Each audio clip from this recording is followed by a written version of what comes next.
Nuclear missile ready.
Nuclear missile ready.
There we go. Hello. How are we all doing today? Hope you're all having a fantastic one. I'm having a pretty good day myself. So I had a little bit of a surprise shout out today, which was pretty cool to see. Alright. Let's see. Looks like we're going to be jumping into these first games very quickly as well. Cam versus Clem. I hope I'm saying that right. Probably not. I am the butcher of names after all. I should have made that Halloween costume somehow, some way. Anyhow, we are starting this one. Right here, right now. The first one. The first best of 3 today. The first match of these, the Ultimate Showdown series. Looks like everything is going alright. Really do hope that I didn't mess anything up here. It's just it's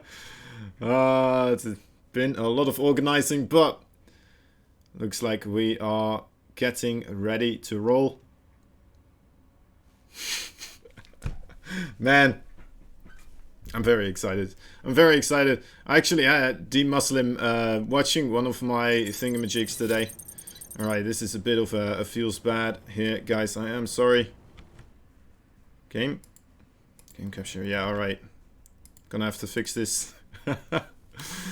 Oh boy, oh boy. I knew I was forgetting something. And now I know. Now I know. It's this. It's this I forgot. Gonna have to deal with it for one round like this. Let me just do this then, shall we? To have at least some sense over here as to who is playing. It is the best of 3. First of all, I can tell you that. And then afterwards, so we'll have to... You know what? I can do it right now, actually. Oh, scuffed starts. Scuffed starts. Anyway, alright, we're going to make the best out of this today. We have in the... Well, I'd say it's like a 4 o'clock position. It's a blue Terran player. He's fighting for the EU pride and joy. He's from France and he is Clem. Look at that. And in the top left, we have the red Zerg from Mexico. Shivo Gaming Cam. This might be Cham. Might be Cham. Actually, coming to think about it, I mean, it is. It's gotta have a little bit of... I wish Enki was here to tell me how I'm supposed to pronounce this name, but you know what? I'll just be an idiot, alright? I'll just be an idiot, and we'll make do. I'll be the jester of today. Production tabs, of course. Also pretty nice to have. So, yeah, we have a couple of matches coming up here right now. It's a TVC, first of all, of course, as we all can see. And then afterwards, we will have a Strayat versus sort of a PVC extraordinaire, which I am looking forward to very much so. I've seen those two players play at least once in a, you know what, the WCS qualifiers for something, I believe. They have the first matches that community casters actually get to cast as well. And let me tell you, I had an absolute blast with that one. Those games were incredible. They were something else entirely. Honestly, those might have still be the best CVP series that I ever casted. I might be saying that a lot about some games, but I still remember that one vividly. It was the first time I got to cast Estrella in the first place to begin with. And as an Alpha X member, you know, that already gave me a little bit of pride and joy. Seeing one of someone representing the same name play ever so magnificently. Even though I believe he did lose the series overall in the end. It was epic enough that I don't even remember if he did for sure. Probably. But he made it really close. Anyway. Doesn't really matter. We're looking at another game right now. We're seeing Hellions opening with the Reaper. Very standard from Clam here. A 3-base opening from Cham. Game out is it should be no. It's just because I don't have the WCS sushi. Okay, it's okay. It's okay. I know. I know I messed up. All right. It's just one game, and then we'll have it all right. Just a single one. Okay, we are seeing just a little bit of harassment. Liberator on the way as well. Another form of harassment coming in. Definitely just wanting to keep up the aggression here for Rom is, well, is Clem. How many queens are out on the map? There's 5 queens actually out on the map. A 6th one on the way already. 2 for each base. This Reaper, wow, miraculous. Reaper escape? No, never mind. Stuck in that mineral field forever now. Scouting Overlord does get to see the entirety of the inside base here of Clem. So not a bad start either. It looks like more barracks are gonna be created here. 3 barracks, a factory and a starport. 3rd command center also on the way. I'm pretty sure that one got scouted as well. It would make sense. Actually, no, not yet, but then again, seeing kind of a not that large amount of production facilities already should tell you that there is not. There's, you know what, there's most likely something else on the way. That's a lot of drone kills actually. I'm quite amazed actually that those drones were not running away as quickly as they did. They were just like, yeah, this is fine. This is fine. You haven't seen that dog meme where he's just in the house with everything on fire. This is okay. That's those drones. They're like, yep, we like it nice and crisp. I have some minerals, and we like our minerals toasty. That's 15 drone kills in total. It's quite crazy. That puts the overall total of drones up to 52. And I have to wait and see what kind of a follow-up is going to be brought out by Clem here. Is adding those extra barracks right now, going up to 5 racks with the single factory and the starports, as he is fighting against the Zerg that only now is putting down that baling nest. Of course, actually, there's nothing else much from technology from Cam here. He only has the spawning pool and the baling nest right now finished. There's no Evo chambers. There's a Spire on the way. I suppose that is a good thing. There's one Evo chamber now finishing up. I guess that makes 2. Yep, alright, there they are. So only just now finishing this up as the +1/+1 for Clam is pretty much already on the way.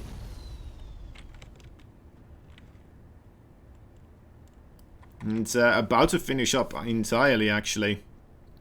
And Clem looking to try and take a nice positioning here on the left side, well, the bottom left side of Cam's base.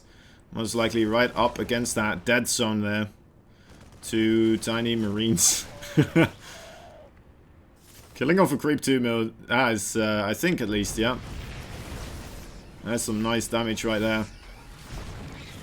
Probably didn't expect 2 single marines to still follow up on that. And here he goes. Alright, putting the siege tanks actually a little bit further away, but onto the high ground. Making it a little bit more difficult for the Zerg to clean it up, especially because their Creep Tomb is there on the low ground as well. Don't think that's a bad decision from Clem, and Clem is just, well, he's tearing this mineral line apart for now, killing off quite a few. Oh, the Baneling's a little bit overextending perhaps. It's fine, like, well, walking into the tanks, but the tanks do get cleaned up by those Zerglings running in from beneath. It's a nice defense actually so far. Although 3 more workers did go down. Wasn't that bad. Alright, Mutalisk now though on the field, so this entire group of Marines should be taken out. The Medivac trying to dupe the Mutalisk, but they shouldn't be able to get too far. Trying his best to get some sort of, well, anything done there still. Behind this, luckily for Clem, of course, he does have his 3rd base secured now. He needs to pay attention to that, well, 4th base that was established by Cam. There's not that much mining going on yet. One single Marine figuring out what is going on with the army movements here. Already a siege tank in position, needs to keep his Marines on top of it though. Doesn't want to lose that siege tank for absolutely free. And the Mutalisk committing here. And losing quite a couple for them. There's some missile turret here as well, so might lose another. No, okay, that is losing just a couple of them. Let me take a look. Is that even a thing I can do without the WCS? I don't think I can, actually. Alright, well, that's all the tabs I know how to press them. Ah, well. The more you know. It's all good. It's all good. We're making it work. Anyway, 5th base on the way here for Cam, as Clem is marching across, trying to put the pressure and the hurt on this base. He has 3 siege tanks available right here in this push. In total, there's a couple of Widow Mines as well joining in the parade. That base, not even a cancel here. A little bit of a mess up there, but from Cam. Can he manage to hold on though in this situation? The siege tanks are getting dangerously close, but it's all on creep now. The creep hasn't reduced yet here. Oh, nice connection though with that the Widow Mine on top of all those banelings. A lot of them going down there.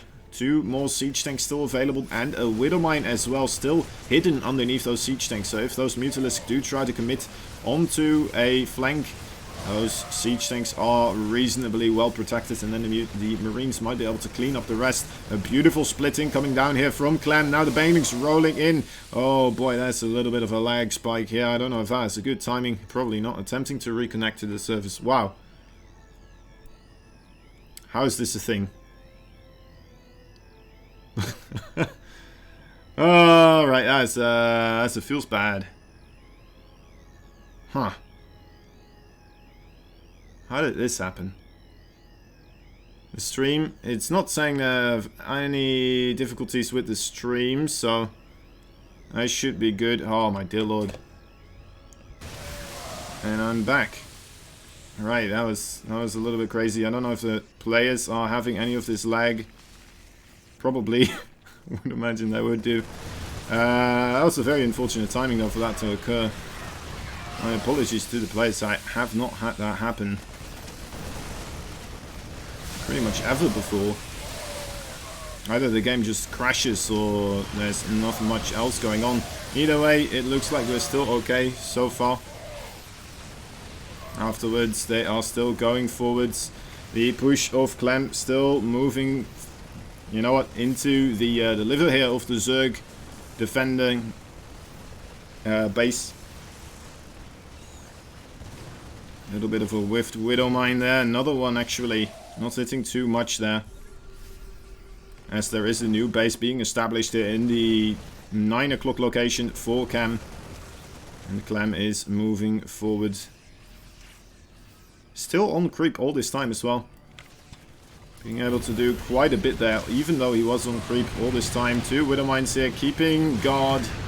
Actually, both of them hitting the same clump of Zerglings there, so a little bit of a cost-inefficient trade, but it looks like just as the wall breaks, more reinforcements arrives and manages to secure the breach.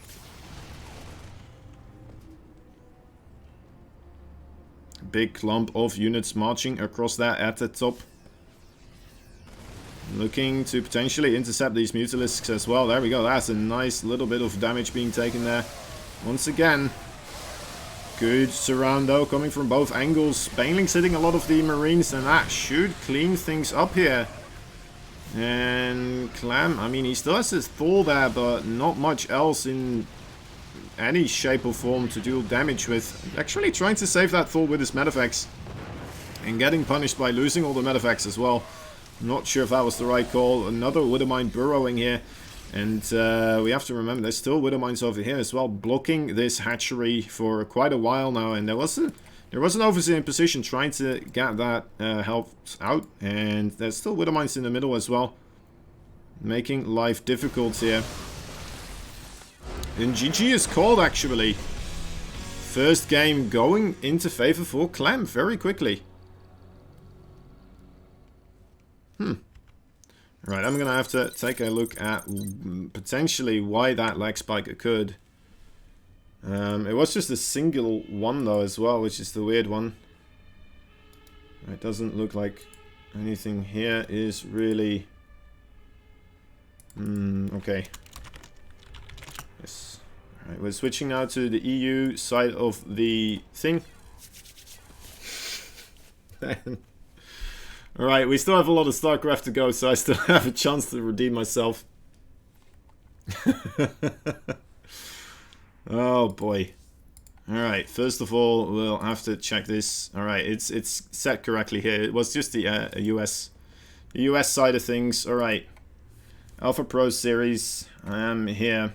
We're gonna wait for Cam and Clem to join us. Also Enki, of course.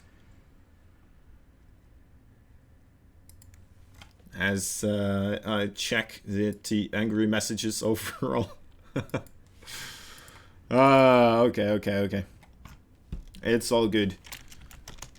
This time it is 4.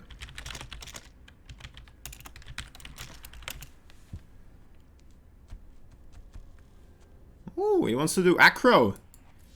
Acro has been selected here. Acropolis will be our chosen map for this one. I will have to put myself, of course, as a referee. There we go. Get Enki in the game. Get Cam, Clem. Everyone back in here. Come on. Alright. Looking forward to part 2. I'm not sure if Cam was, you know what, maybe a little bit too quick on the draw there with the GG. Maybe potentially. I didn't feel like he was in such a bad position. But you know what, he said he was, and you know, if he says he is, then I believe him. Right, game number 2 is starting here. Alright, every setting is correct now. This should be okay. We should be good. We should be good this time. Game number 2 of the Ultimate Showdown between NA and EU. Clemming Cam. Mexico versus France. France! The Français of StarCraft. One of my new up-and-coming favorite players to watch. Let me quickly readjust this as well again. There we go. Perfect. Alright, there we go. Now we can do everything we want and have a beautiful time. Alright, in the top left side of Acropolis, we have Shivo Gaming. It's the red Zerg player. He is Cam. Or Cham. Or however I'm mispronouncing it. Either way, probably. And for Infinity Gaming, we have the blue Terran player in the bottom right side. He is the French. He is Clem.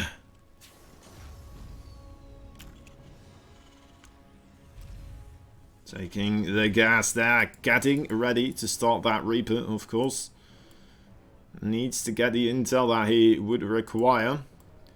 I've casted a lot of TVZ today, and I gotta say I absolutely loved it. I had a beautiful series between Fantasy and, well, 3 other Zergs in the Destruction Team League earlier today. More of that on Sunday, of course. But within the drought of those 2, well, a couple of games, we are having a wonderful tournament, which is, of course, the one that you are watching now. And we're enjoying even more TVZ. Absolutely my favorite matchup, personally, to watch. It's always, you know what, if I ever try to introduce somebody to StarCraft 2, this is kind of the matchup that I kind of want to start with, right? This is the one that where I'm always like, alright, yeah, these are some games you gotta watch. Just take a look, see if you like it.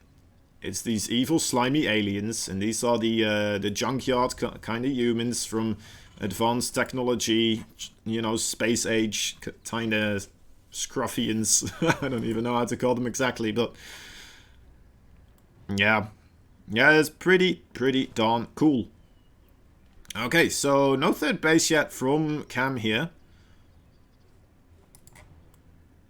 Right, now that there is, of course, one on the way. No Zerglings yet, so he is sending over 2 drones, trying to get rid of this SCV as quickly as possible, but the Reaper is on the way. Can the Reaper get the block as well? Yes, he can. Hello, sir. Now time for you to have some difficulty. Ooh, almost juking him there, actually, with the extractor. Almost getting the drone there in the base instead. The area to construct that base. There's a nice little attempt there. Now getting the second drone to start making the hatchery. I mean, it was very cool of Clem, of course, to try and block that that extractor from being built. But in the end, it was pretty smart as well to try and then immediately get that hatchery built with the other drone. So, once more, we're seeing very standard openings here from both these players. And Clem already showed that. He's pretty good at that standard game. So, I'm kind of wondering if Cam is going to mix things up here. And if he is going to add a Roach Warren or some sort of night display or anything like that.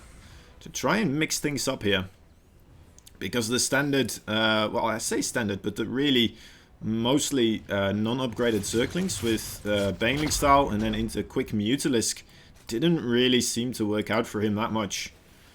Clem just too on top of things to really give him enough breathing space to make use of those units aggressively. And then he was just defensive with them. And that's really a unit composition that you want to be aggressive with.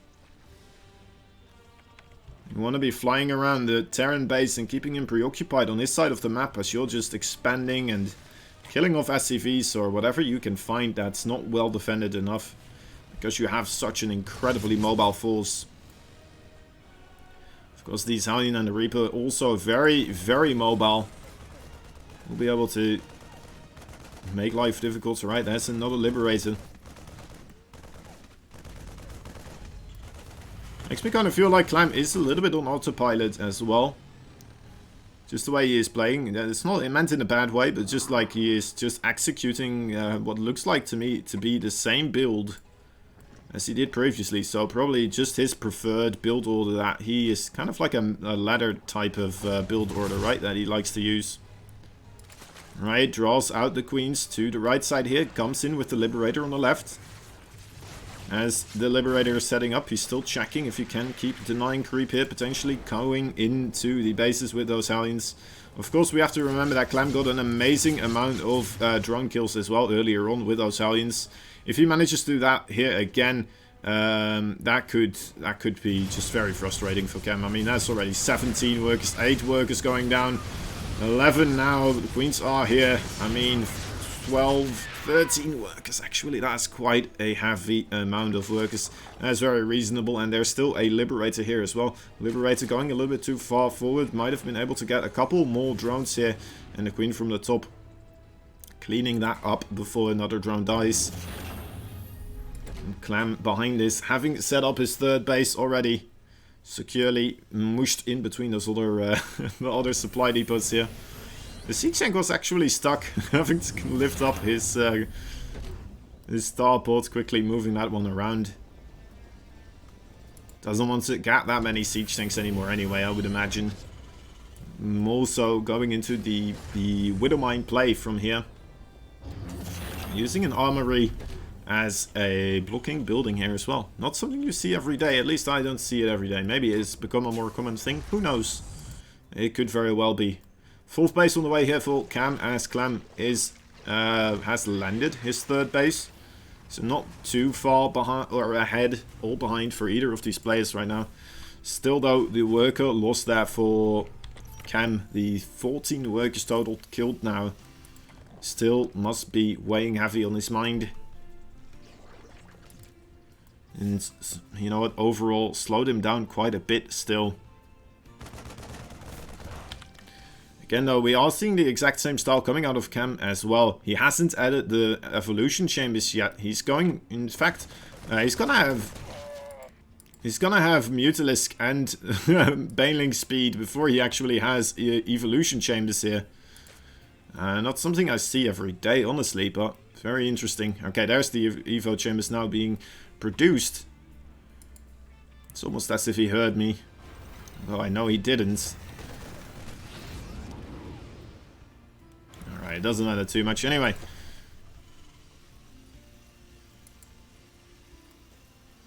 Luckily for us, there's not been any more interruptions in big lag spikes here. Let's hope that continues onwards.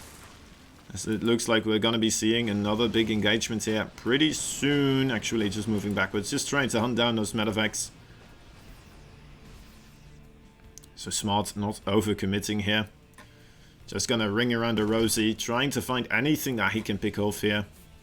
And Clem looks like he is on the ball, not gonna let anything bad happen to his mineral line, his dear SCVs. Oh my god, 2 Widow Mines there, coming from nowhere, bringing those Mutalisks down to very low HP. If that was like 1 or 2 more Widow Mines there, jeez Louise, that could have killed all those Mutalisks. Look at the Overlord spread as well, just to highlight something else here. It is quite nice to see this amount of Overlords at the top of the map, trying to scout out here. So far we haven't seen Medivacs really making use of the edge of the map there yet, but I mean, as soon as they do, Gem is gonna know about it. Nidus Worm on the way here. Did he actually get Infestation Pit as well? Yes, he did. Does he have Swarm Host? No, he doesn't. So, no Swarm Host here. Already queued up a second Nidus for in the main base. So as soon as that one pops, he's going to be looking on his minimap and see the other one here in production in his main base. Nice splitting actually from Clem. Absolutely amazing here. Putting down Widow Mines next to that Nidus one. Not too bad. Smart play, I have to say, although it looks like the Widow Mine not managing to get any connections here. Links in the base, and that is an F2 coming across through the entirety of the Terran base. No workers have gone down yet. Actually, one has gone down. Now we're going to see the SCVs fall as these, oh my dear lord, those are Banings go rolling into a very low HP Marine Ball, but it looks like Clem was quick enough here, moving backwards. That could have gone absolutely horrible if I was controlling those units. Luckily for Clem, he is a lot better. Another Nidus Worm here at the northern side of the bases. Clem having to scramble up forces again to try and deal with the Mutalisk. We're now making an entrance for those Circlings and Banelings to move through here. Another supply depot quickly being put down. But those Banelings are plentiful. If they want to, they could blow up that wall quite quickly. Is this a little bit of indecision, or is he just trying to lure more Marines out to come and play with those Banelings? I'm not completely sure. Alright, this base, I mean, it's going to be difficult. Oh my dear lord. How many Nidus Worms do you need? I feel like it's mostly just as well to kind of give ways of retreat for those Circlings and Banelings if he ever does get pressured too much. And then to just have them close by immediately again in case the Nidus Worm doesn't get taken out. Maybe a little, I don't know. I don't know if it's completely necessary to have this amount of Nidus Worms everywhere. With this type of playstyle, the Mutalisk and Ling style already very mobile, very quick and nimble on their feet. Not completely sure if you need to be using the Nidus Worms as well in combination with this. It's nice to set up flanks though, of course. If you have a Nidus Worm here and a Nidus Worm here, you can very easily set up counterattacks very quickly, and I like that efficient use. Also, in the main base, I mean, I can't say I dislike that. That seems very, very potent indeed. But just the ones that are just outside of those other bases, yeah, not completely sure if I'm into those. I'll have to see more of this to really see maybe what he's trying to achieve with them.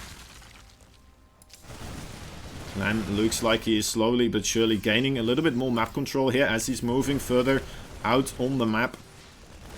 But there is a big well, I want to say surround. Yeah, I guess it's surround, but there's more Terran units behind here. Need to retreat though. That's a lot of Zerg. Cam definitely having a lot better of a stride here than he did in the previous game. Maybe just had to warm up a little bit here. Oh, the Widow Miners could be big. Reasonable connection. Banelings blowing up the wall. Are they gonna commit? No. Again, just playing it safe. I mean, he is going up to what is now 6 bases against 4 bases. So, you know what? I think he's in a pretty good solid positioning here. Doesn't have to overcommit, right? That's a way that he can lose this. If he overcommits into a defensively set up Terran player, into those Widow Mines, into the siege tanks, the planetary, and all the Marines already pre-split, of course. Please split. That could be quite dangerous. And then, of course, Clam is going to be able to do some sort of counter-aggression straight afterwards, where Cam might actually take some losses. But as long as he just stays, you know what, aggressive, like this, just barely enough to keep Clem on his side of the map, or at least not allow him on his own side of the map. He should be absolutely fine. And here again we see a nice surround being set up here by Cam. Wonderful positioning on all those links and banelings. Looking to potentially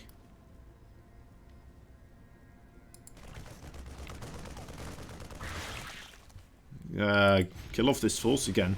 I'm sorry, I was just a little bit hypnotized there as both players moved backwards. It's the single marine going forwards here. Oh, another one. Clem really on top of trying to scout out the Zerg movements here by using the Widow Mines, by using his singular marines out on the map. Very nicely done. These banelings can blow this planetary fortress in production up, and ooh, that was close. Actually a very big commitment, and not getting the kill there on that command center. That could be quite big, but oh my dear lord, that's a surround again. A little bit desynchronized here. And getting punished, losing a couple of forces that are trying to now run away from the top here. Clem getting ready to move forward once again, trying to potentially just deny a little bit of creep spread. That's so many banelings, so, well, still a scary amount of Ultralisks as well accompanying them. As, well, this is rough to call, guys. I don't know, I think this might be the end for Clem, is it? He's losing so much and he doesn't have that much anymore. Supply is quite heavily in favor for Cam, and I mean, I'm trying to find a way for Clem to really redeem himself in this. I guess he has a base over here.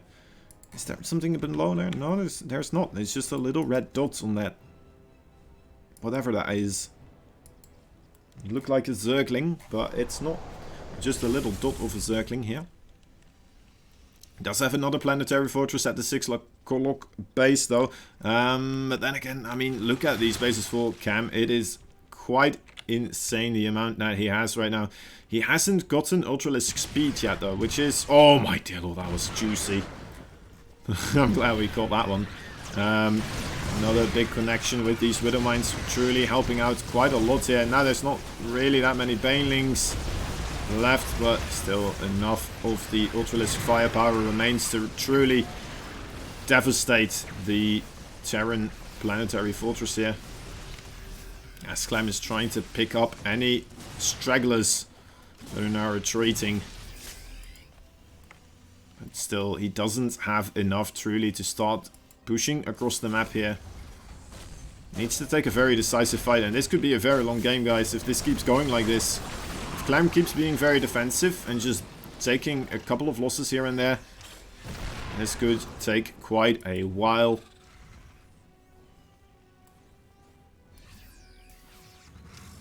Just needs to pay attention to how the Zerg is maneuvering around the map here. Raptors are here as well now. No Brute Lord tech though yet on the map. Big engagement here, but I feel like Clem should have enough again to just barely hold on. Although there is Queens right here. This is definitely an all-in push right now from Cam. And does he have enough though? There's 4 Ultralisks still remaining. I don't believe there's any more banelings here. Is he going to kill off this planetary? Yes, he is, but I mean, he's going to lose all these Queens too, I assume, right? Or is he just gonna... He won't push through. He doesn't have enough, does he? So... yeah, losing all those queens. But still, he can just replenish his forces here. Should be a-okay. Another Widowmine could finish off that Ultralisk. I don't see that too often. But yeah, Clem definitely struggling now. Needs to find himself a couple more bases to start mining from. And some way or somehow to start getting aggression done on the other side of the map as well. Keep Cam busy on his side. Don't let him set up these surrounds. Don't let him... give him the time to just casually march into your base over and over again with, you know what, the utmost carefulness. Now Ghost and Liberators are trying their best to clean up these Ultralisk marching forwards. The Ghost still quite heavily on top of each other though. A good couple of chomps and those Ghosts would have died, but Luckily, the Liberators do make Cam move backwards here. In combination with these Liberators, finally, we're seeing some counter-aggression taking place. 20 workers going down. Clem still finding some harassment here, and actually, for the first time in a long time now, once more on top of supply. Fusion Core is also, well, it's done now. He should be able to get the Liberator ranged if he doesn't already. Oh, he does already. Alright, well, my bad. We figured it out, though. Widow Mine drop as well, getting quite a nice couple of kills here. Another Liberator setting up to... This is getting a little bit weird. Now Zerglings coming in. Couple of Marauders, and this is what Clam truly had to do to try and get back into this. He needs to keep Cam busy on his side of the map, get those drone kills. Either that, or he has to give, well, no ground to Cam on his side of the map. And just be slower with expanding and let Cam his side of the map completely dry out. Which is, you know what, a valid tactic to do, but it's going to take a long time. And it's quite dangerous to give your opponent that much money to work with. You will be able to remax quite a couple of times, and you're just going to have to be super cost efficient. 22 workers going down here. Another base might fall. Are we going to see it being targeted down in time? No, doesn't appear like it will. Although the Ghost coming in as well as reinforcements. The Ultralisk immediately being blown up. That base could still fall here due to those bioforces. Is he going to commit? He doesn't want to overcommit here. If he loses all those Ghosts, that could very well be it as well. Cannot afford to overcommit now. Clam finding actual damage once again after so long, continuously losing bases, somehow, someway fighting back here. Cam is, of course, still working with the Ultra Baneling tech here. He does have a Spire, he does have a Hive. No Infestors though, and no Broodlords yet anywhere to be seen. And another surround coming in from behind. A couple of Link setting off those Widow Mines right on top of the Bioforces. The splits here are alright. But there's no stealth detection actually to deal with these Ghosts. And a nice decloak as well. Very properly timed here to not lose too much energy here. And he's going to be able to do that one more time. I'm pretty sure he is actually sniping down those Overseers, because there's only 2 Overseers right now out on the map. There's another one coming in. Let's take a look if he actually snipes it down quickly. Is he going to target it? Needs to target it down. Come on. Is trying. There we go. The Marines do manage to take it.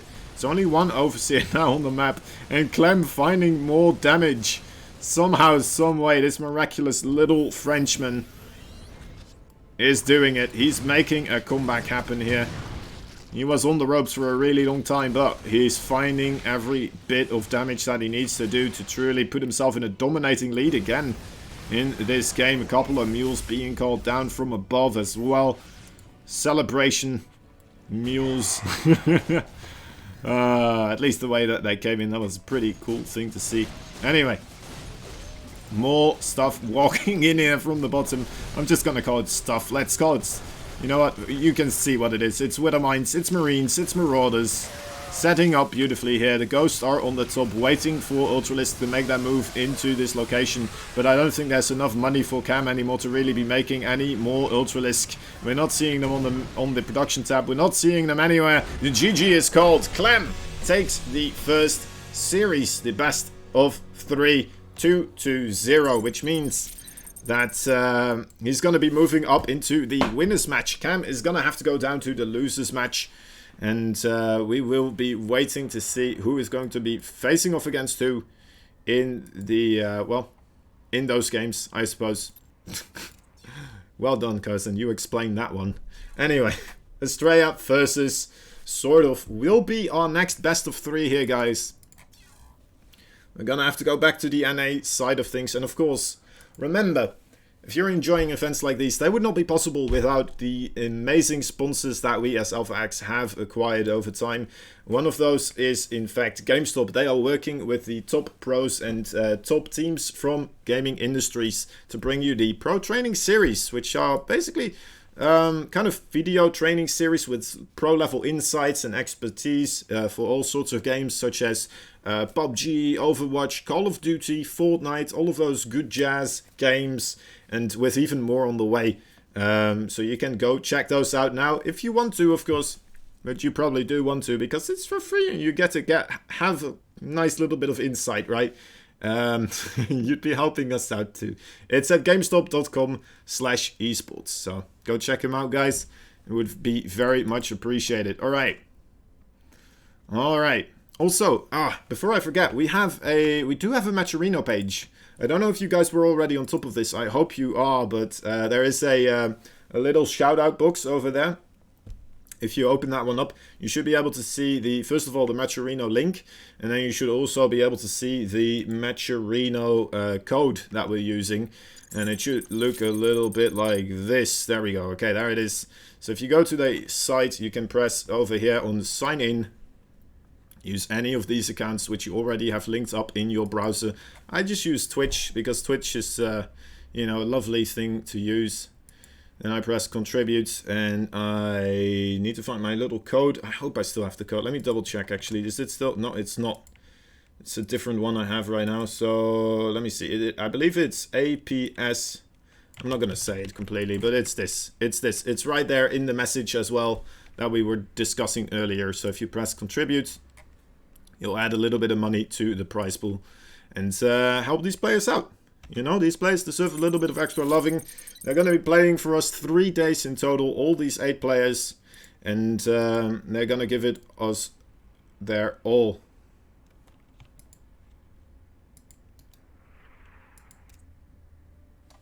Alright. Let's take a look at where our players are. I see I see Estrella. Let me try to get these guys over here.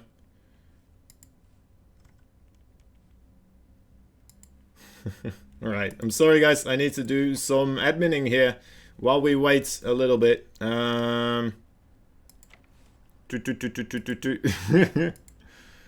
me think as well, which map we want to play. It's a ZVP, so you know what? I remember specifically seeing these guys play on Thunderbird, so I kind of want to see them play on Thunderbird again, because that was just the sickest game I've ever seen in my entire life, and it would kind of be reminiscent of those games right then. But then again, I feel like it was it sort of map choice? Although it, I think I think Thunderbird might be a little bit too favored, too heavily favored for the Zerg. Which map could we pick here? World of Sleep is also kind of dangerous. We could just try Acropolis. I think Acropolis wouldn't be a bad choice overall. I think that's a reasonable, fair decision here. Now we will be able to do. Alright, let's do it. Acropolis. Acropolis will be my map choice. We have sort of over here. Sort of. And let's get Enki in here as well. Spanish caster, and now sort of an Estrella.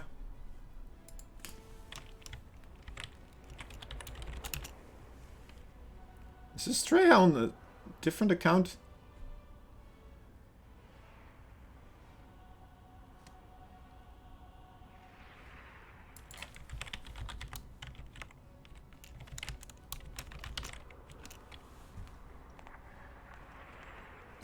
So confused. I'm so confused, guys. We're gonna have to wait a little bit here. I should just have some music queued up actually for moments like these, so you don't have nothing to listen to. Since you know, it's gonna be impossible for me to be trying to talk continuously as I'm doing all these invites and such. So hopefully this doesn't hurt our ears too much. Right from the get-go. Gonna try and load. Ooh, okay, I'm sorry. Right. There we go. We got some music. Alright, there we have Estrella.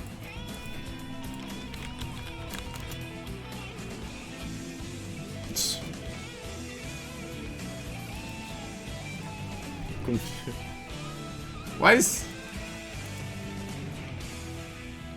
is there a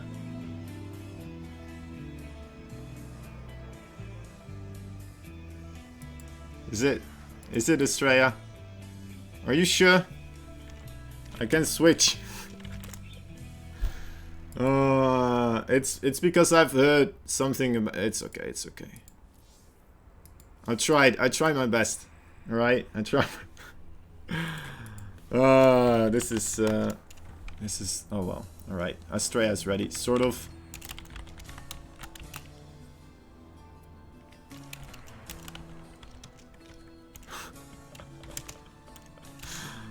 My bad. I wanted to see Thunderbird more so, but now it would seem like I'm picking favorites if I would switch. So we're not switching. We're sticking with this one. Alright, both players are ready. Good luck. Have fun. Man, I'm ready for this one. Estrella versus sort of. I've been waiting so long, guys. I've been waiting a long time for this one. I hope I did the right things and all the right stuff here again. Alright, fingers crossed. Already we have Clem in the winners brackets. We have Cam waiting in the loser brackets here. I'm not sure how people thought that would go. But if you had different predictions, well, you have been proven wrong. Anyway, first game between these two titans of esports. We have, representing the NA side of things, he is the blue Protoss. Fighting for Alpha X, he is Estrella. Try to stay on that probe for as long as possible. His opponent, though, on the bottom right side of the map. I probably should look at him when I'm introducing him. I'm trying... Hold up. There we go. Okay. Whew. I wanted to have the Liquipedia page of him next to me, so I can do him justice. And of course his team as well. He is the red Zerg player. He's hailing from Sweden. I already knew that, but he's on Team Cascade. It is... Oh. Right, that feels bad. That's a miscanav. It's sort of. Wow, alright. And this is why the Koreans don't let me do absurd.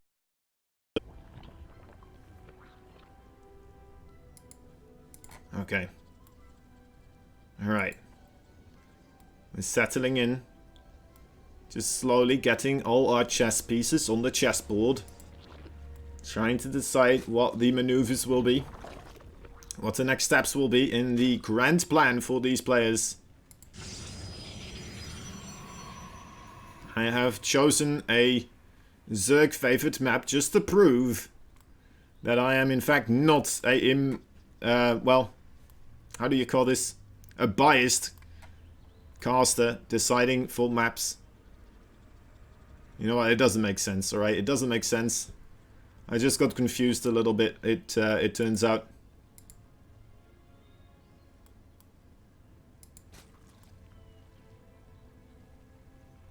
Anyway. Spawning pool and extractor both already ready here. Very quick overlord speed also on the way. Estrella getting a stalker out over here. Also making the Stargate. A nice Stargate opening. I remember him going for a lot more heavy Twilight Council, I believe, at the start of the other matches that we saw during the WCS. If I'm not misremembering this one. But then again, we did already see him play with Stargates back then as well. I kind of am expecting a Phoenix first. Just because I don't think he's expecting his stuff to go unscouted here. Especially with the Overlord already flying in. So, are we going to go see Phoenix first? Actually, still going to go right into that Oracle. Very interesting. The Stalker. Like, oh wait, I had a job to do. Oh god. That's how I felt at the start of the cast.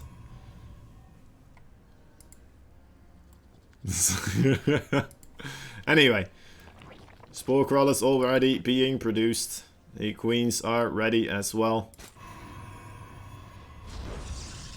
It's a kind of a weird thing how like a smaller distance helps the Zerg in a way that they have the overlords quicker in the opponent's space, so they're going to be easier to kind of be used as scouting tools, but at the same time bigger maps help them because of the more possibility for creep spread. You have more creep spread overall then, of course, and you have the Nidus Worm just mitigating the entire difference of distance in pretty much an instant. And so far, one Oracle not really being able to do much. So now the Phoenix here coming out as well. Gonna try to pick off a couple of Overlords. Hopefully gonna be able to do a couple more Overlord kills afterwards. A little Oracle. Might be able to get a trap up. No, there's already more queens than... There's more than enough queens here. Estrella needs to be careful not to lose that first Oracle here. Getting dangerously low on HP, and we have to remember both of these players have in fact traveled to Korea, so even though this in a way is NA versus EU, both these players have well very familiar with the Korean side of the gaming world here for StarCraft 2 as well. And I'm curious to see which one of them will come out on top. This Overlord should get well, get a little bit of a transfused, no? I want to say injected, but I mean a couple of larvae on his belly wouldn't really help in that situation. He needs medical attention more so than I don't even know, is it medical? I don't even know what it truly is. Maybe like some sort of a band-aid that you're thinking of then with medical attention. Anyway, I'm I'm losing track of things again. Oracle gonna be joining in here again as well. These two adepts actually trading kind of nicely against quite a couple of links here. Cancelling a creep tumor as well. Roaches now are on the map. Not that many though, just enough to kind of force this little pressure from Estrella backwards. As Estrella right here going for the Twilight Council and a Forge too. Forge and the Twilight Council already having his third base set up and ready to go with his forces here. Nice proper force to defend with, as he's just keeping tabs on what his opponent is doing, using those adepts and the Oracle here.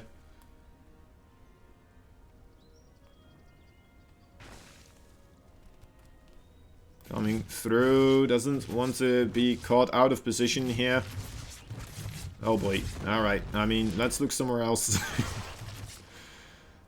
Adepts, nice shade here, but the Queen very smartly from sort of keeping on top of the Wild Prism instead of the Adepts. They do kill off 5 workers though, so that's not too bad. The Wild Prism does stay alive as well. But unfortunately, of course, the Adepts do have to sacrifice their lives for it. But you know what? For 5 worker kills, I'd say that's pretty solid. Unfortunately, it wasn't a little bit earlier in the game. It's still kind of at a later point. But, I mean, if we look at the worker count, 68 versus 64, not too bad here for our Protoss player. And now the Phoenix is going to be able to clean up the Overseer here as well. Putting sort of a little bit in the dark again. There is the ever so frightful Nidus Worm. The bane in the existence of a lot of Protoss players here, but it looks like Estrella is going to be moving out on the map before those are really going to be able to put on the pressure. So he's moving forward. It's a smart idea to try and ramp up the aggression to force those Locusts to be used defensively instead of offensively. But he has to move backwards once again. Back to safety here. He's going to get that robotics bay. Unable so far to really keep the, well, his opponent, the Zerg opponent here on the defensive. But he is looking out for any Nidus Worms. There he goes, already sees this one. He's going to be able to jump on top of it before anything bad really spills out. But actually sort of realizing now that that army is a little bit out of position and gonna take the opportunity to start moving in his entire ground forces. That is not the Swarm host into the middle here. And starts cleaning out areas where he can, in fact, start making more Night Swims. Another Night Swim here in the main base. That's a big Locust Wave. That's going to be very difficult to be defended. But the Immortals actually forcing those Locusts back onto the ground there. And that means he's not going to be losing too much. As he's setting up another Night Swim here on the bottom. Losing a Gateway here. I mean, a Gateway and a Pylon, that's not too bad. It's still, well... 250 minerals overall, right, for free. But you actually lose a... That's the wrong button. Didn't lose any Swarmos there, actually. I thought the Immortals were going to be able to pick off maybe 1 or 2. But he did, in fact, try to take down the Night Swim as quickly as possible instead. Seeing the engagements here. Sending 1 Locust Wave before the other Locust Wave. And that is maybe going to be enough for Estrella to lose quite a few units here. Sentries now exposed in front of the Stalkers, but jumping forwards. Sort of still on 4 bases, by the way. He hasn't taken a 5th base yet. I feel like, oh my dear lord, that was unfortunate. Getting hit by those Biles there, losing the Disruptor. But nice blinking forward, chasing down these Ravagers. If he kills off this normal ground force, that's going to make it a lot more difficult for sort of course, to get those Night Swims in location. There is going to be new wave of Locusts very quickly here. If they all jump right on top of these Stalks and then he blinks away. That's a good maneuver. Oh, this Disruptor shot getting 2 Ravagers as well. These Links are not going to be enough on their own, really. They need to just stay away from the Locust and then he should be okay. He's trying to run away. The Warp Prism helping out immensely here. Estrella doing an alright job so far. Now moving back forward again as the Swarm hosts are absolutely naked. Oh boy, alright. He did take a little bit of a break there. May have been able to get a couple more. Let's take a look at the recharge rate of those Locusts. It's still a little bit off. It's coming up though. It's any second now and they will have another wave. He doesn't really have the forces here. Okay, he's going to try and get those Disruptors right in between those Swarm hosts. Here we go. As reasonable shots, of course, unfortunately, not being able to one-shot without when they do split up those Disruptor shots. And Estrella managing to take out the base of sort of as he is securing his own 4th base behind this by being this aggressive. Those Immortals are gonna die, yes, and GG is called actually. Estrella taking the first game here on the map that he, you know what, he didn't thought he was favored on. I mean, you know what, I don't want to take all the credit, but you know, I think that map truly helped him out in that situation. Oh, that was great.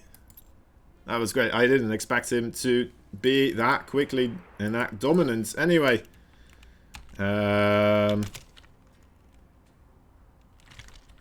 EU. Now we're gonna go back to Europe over here. Again, guys, we have the Maturino stufferoo over there, just above the chat. There's the little the horn that people talk into sometimes. I don't know what it's called exactly, but you know what? You can use it to amplify your voice. And it shows a message. In that message, you will have a link to the Maturino page. And underneath the link, you will find a code. If you use that code on the Maturino page for absolutely free, you add 50 cents to the prize pool. We'll be talking about this quite a bit here. Of course, there's more stuff underneath as well. So if you feel especially generous, you can help out the players or me as well, or you know, the casters in that way too. And it's sort of actually going for World of Sleepers here. Mod info, yep, alright, that seems good to me.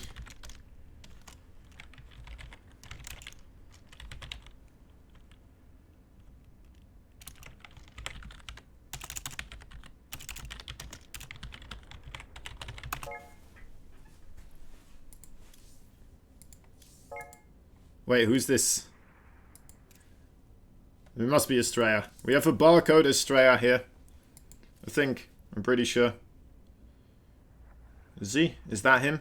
It is. There he is. I think we had someone else.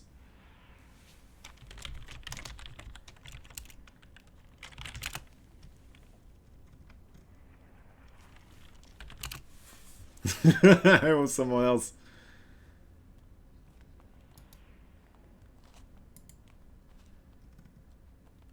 If only there was a way. This double ganger. Alright, anyway. We're looking into getting game number 2 started and rolling here. Estrella already with a 1-0 lead against the EU counterpart over here. It would be quite something if we have a NA player, well, first losing to the EU and then an NA player beating the EU. And then we're just going to have continuous NA versus EU battles here, if that happens actually. Otherwise, you know what, would have been a little bit disappointing for either one of these sides. But so far, very equal in footing. Although, of course, only one of these players will be able to move through the winners match into, well, the semi-finals. And secure that first place there of this group. And then, of course, we will have the loser match as well afterwards. And then a decider match. So still quite a lot to go. But first, we're gonna be watching game number 2 between these two players. In the top right, we have a yellow Zerg this time for Cascade Gaming. He's the Swedish Zerg. He is sort of. And in the bottom left, we have the red Protoss. Being ever so aggressive, a little bit defensive when he needed to. And absolutely, you know what, doing a bang-up job on the map that he wasn't that confident on. He is the red Protoss for Alpha X and the US of A. He is Estrella.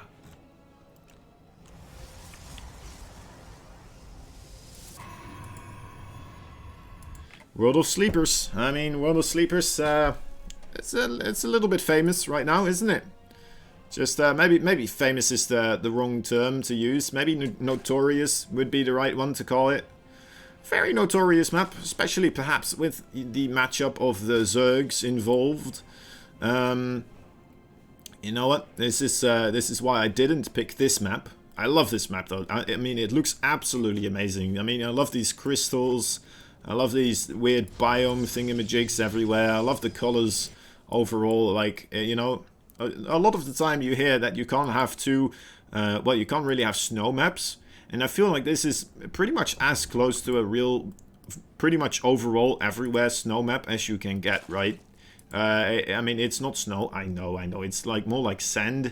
But just the yellowy type of stuff, it feels like it's pretty much the same texture, but then it's, I don't know why I'm going on a tangent about this, but I fucking love it. I really like this map. I really like this map. Alright, third base here for sort of on the way as well as his spawning pool in production.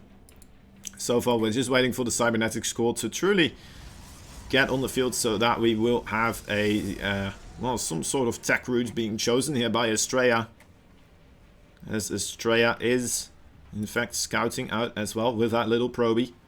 The little probesman. The probesman. Gonna be seeing that, in fact, there is... actually, did he see that third base? He should have, right? Okay, yeah, he did. No, it's the first thing he saw. As I was looking at the snow. The yellow snow. Oh, how did I not put that one there already? Anyway, alright. The yellow snow map. Alright, one adapt here at the front door of the Zerg. Sort of has more than enough to deal with it so far in the shape of that queen, of course. Nice zoning out there. Is he gonna finish this? No, he's not. He's just gonna stay over here, just scouting a little bit.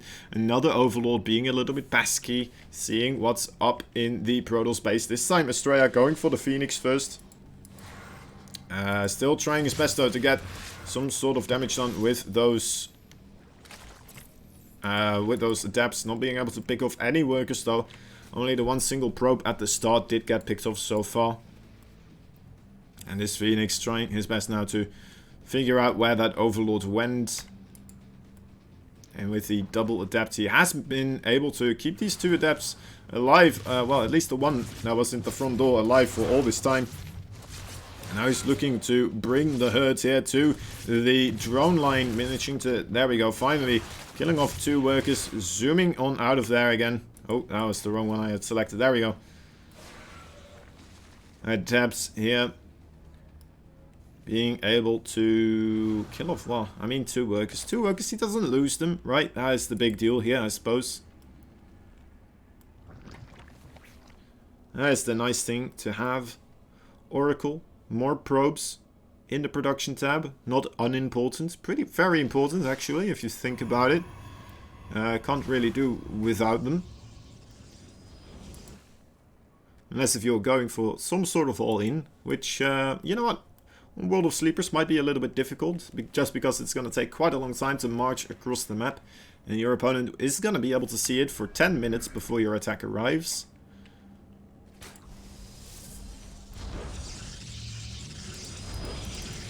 Two gateways.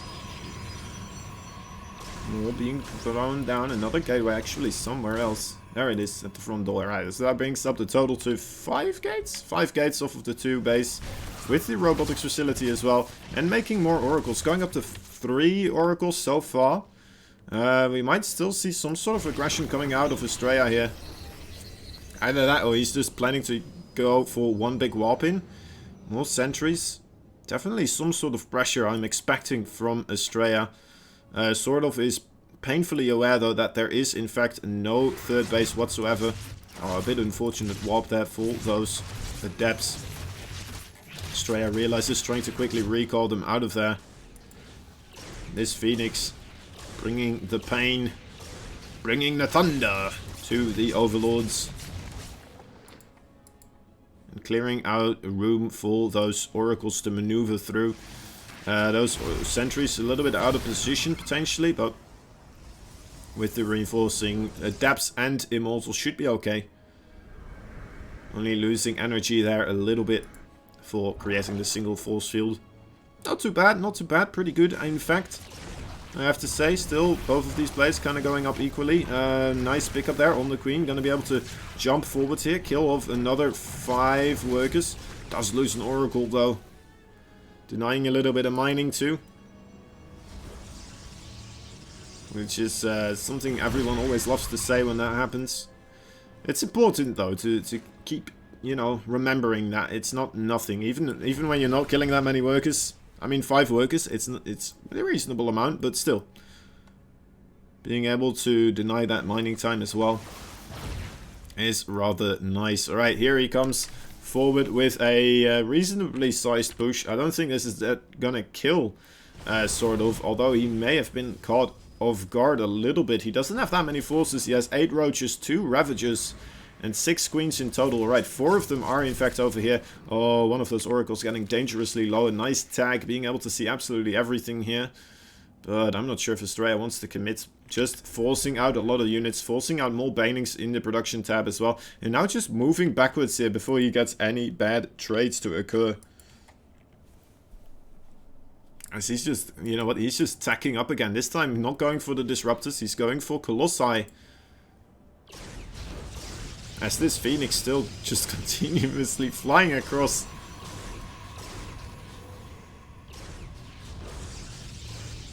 I like these Phoenixes. It's kind of reminding me, I kind of forgot what it's called exactly, but there, I believe it was in the Second World War, where there was this kind of like a scouting plane pilot, and he kind of got tired of only being able to scout and not being able to do anything with his ship.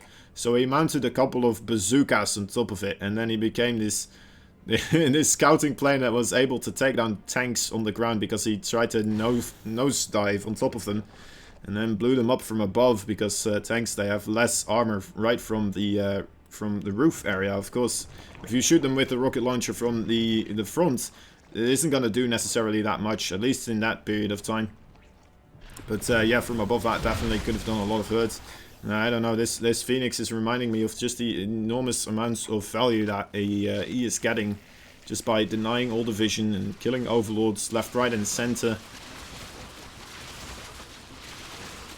Little history lesson here from Professor Kozan.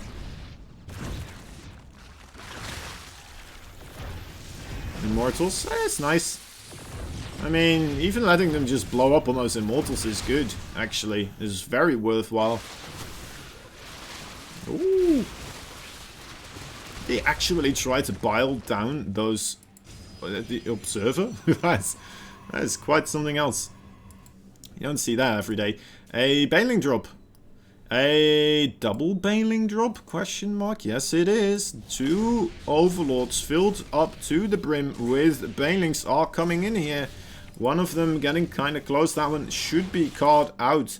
But this other one, though, oh my dear lord. Yep, that one is looking to be quite juicy. Although Estrella, he's paying attention. It looks like he fully caught, well, wind of this situation. And a beautiful defense there. Being able to hold that one off very nicely. I feel like that was just instinctual, honestly. Realizing that there was a drop on that side. And then just realizing, you know what, you may very well be trying to do that on the other side as well at the same time. And just prepping for it just in case. So I think that was a very good read from Estrella there. As he now is posturing quite aggressively on the map here. Needs to be careful of those big surrounds on this map, of course. Nicely killing off the Zergling before the status traps do get triggered. Those status traps could be the life or death for Estrella. But, well, I mean, doesn't look like they will do very much. Unfortunately, nicely done though by sort of setting those off before he actually walks into them. Being able to see that, of course, happening with all the creep tumors around. More status traps being set up here. Estrella moving forward. There's a big... Well, there's a big surround here. There's banings on each and every side now moving in here. Nice force fields from the top. Pretty much, you know what, splitting off all the banelings on the top here. Another nice one. Oh my god, the status. What, it is absolutely massive. Jumping forward. There's a lot of lurkers though. Right here underneath these stalkers. Needs to be careful. Needs to move away from the banelings though. Okay, that's a lot of stalkers splitting up his units. Look at this, guys. Absolutely amazing play here from Estrella. Coming forwards, and there it is, the massive surround. All the banelings trying to get the heck out of there.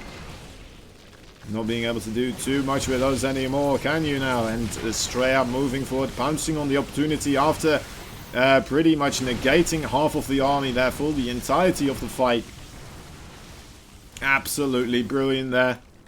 A beautiful maneuver, and now Estrella's moving forward. The Bailings though rolling in. No reasonable connections on top of those stalkers. I mean, they did blink backwards, but unfortunately they were still quite stacked up upon one another. Now he is trying to run away, but it doesn't look like he will be able to get very much done anymore in this situation. He did kill a base, I suppose, putting sort of back on full bases as he himself is starting to set up his own... Oh, observer. Alright, I mean, that's fine. It's fine. It's not the worst thing in the world. This Oracle. Man, never mind. This is the scouting plane with bazookas on top of it. It's the Oracle. Alright, what was I talking about? Estrella, 5 bases. Sort of 4 bases. I mean, yeah, not too bad. Not too bad. The game's definitely not going in the same way as they did during the previous time that we saw these two players play. Sort of definitely being a lot more aggressive, staying on a low-tech army composition for a lot longer here as well. Definitely feels like Estrella has changed up the way he plays too. And maybe sort of just trying to kind of find an answer for that.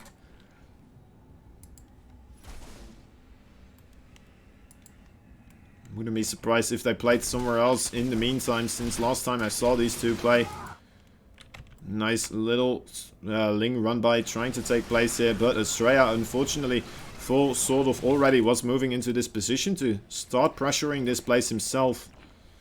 And we have a Zealot Warp Prism trying to find some place where he can get some damage done. Now, Broodlords on this map, I mean, Broodlords are absolutely amazing, but still...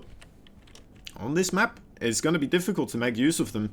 They are so incredibly slow, and Estrella's playstyle against Broodlords, it's heavy gateway. It is a very mobile force trying to get damage done on all other sides of the map and pulling his opponent apart very slowly, methodically, and trying to get damage wherever he can get damage, not trying to engage those Broodlords ever at all, and that is... You know what, something I feel like is very doable for a Protoss on this enormous map here. So maybe a little bit of a lucky stroke here for Estrella.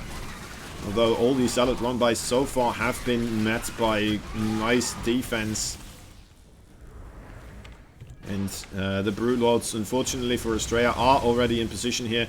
There's more than enough Blink Dogs though to try and jump underneath it, but with the Lurkers there as well, if you jump underneath those Broodlords, you're gonna be, you know what, you're gonna have to send the Stalkers that you're not that much attached to, because they won't be alive for very much longer.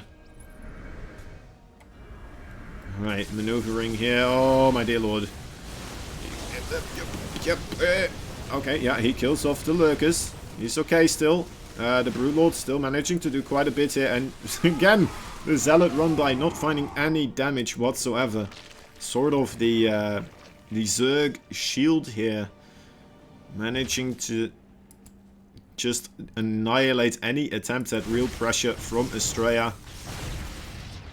Ever since he lost that one single base. As we can see, sort of now can comfortably sit on these bases and start getting a nice bank. So this is giving him the confidence to try and double expand here towards the 6 o'clock. Well, oh no, wait, it's just a 12 o'clock location and the 4 o'clock.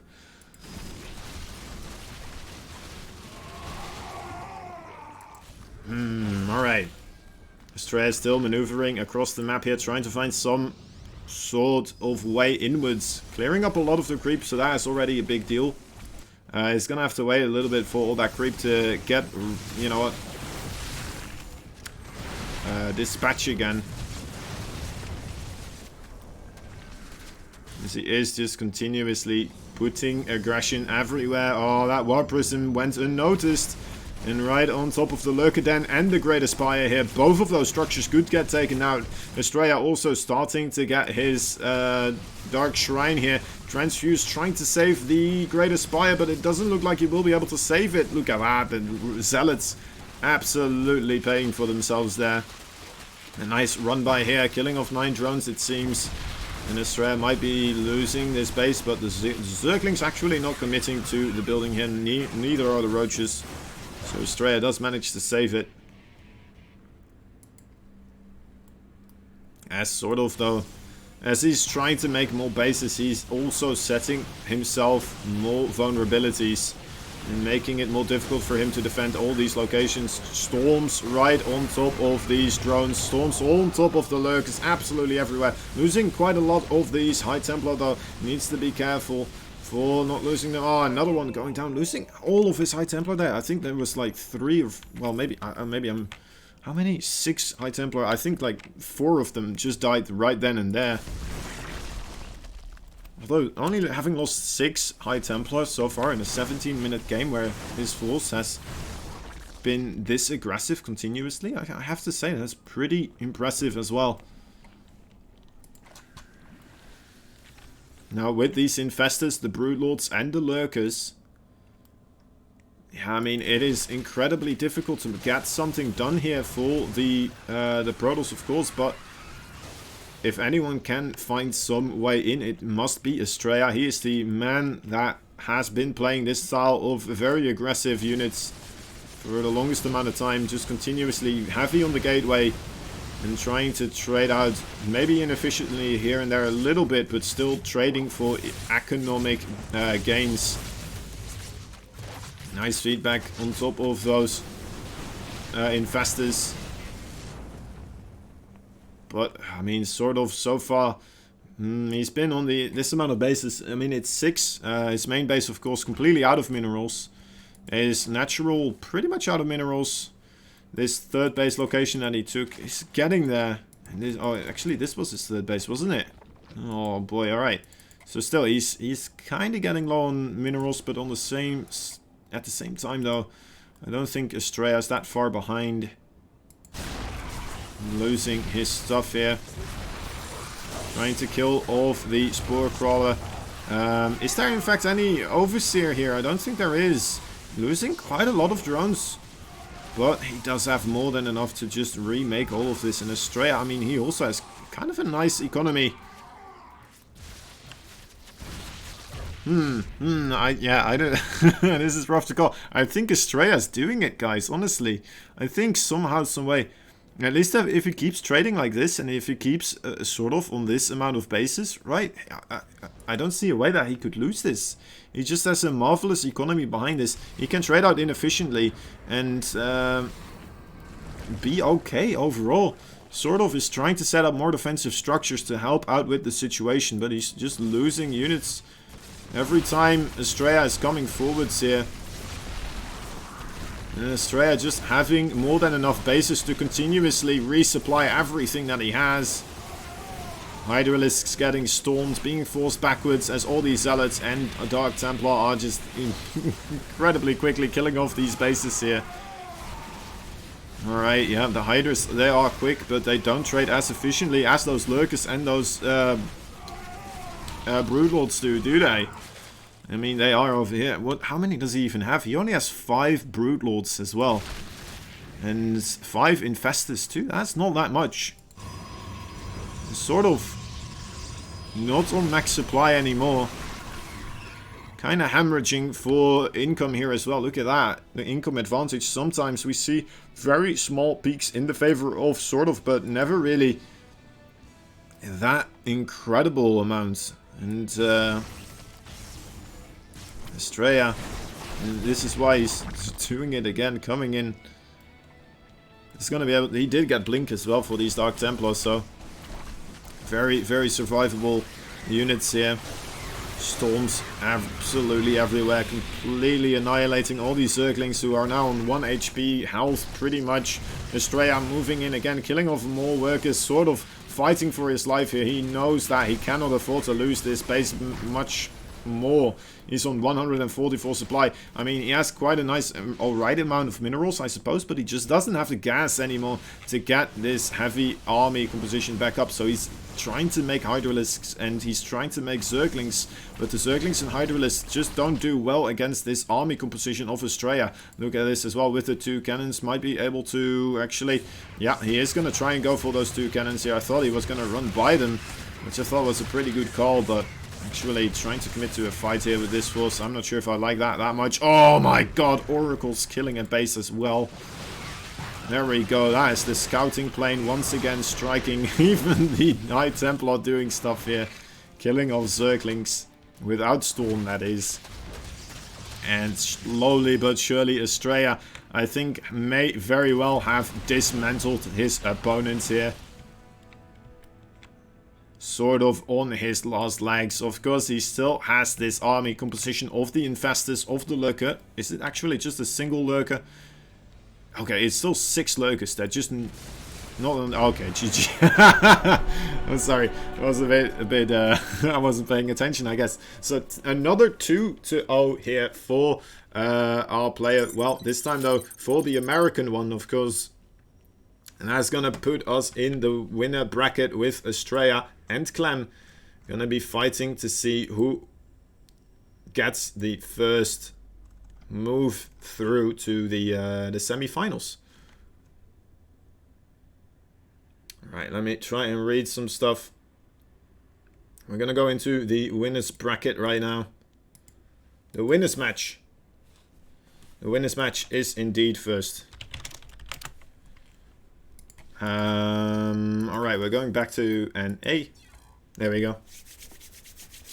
So far, a little bit one-sided perhaps, but that was again a pretty good, solid show from Estrella. It wasn't as epic, unfortunately, as the WCS. Maybe I should have just gone for the Thunderbird map. Maybe that would have been a little bit better for those types of games, but oh well. Oh well, it was pretty darn cool, honestly, I have to say. Anyhow,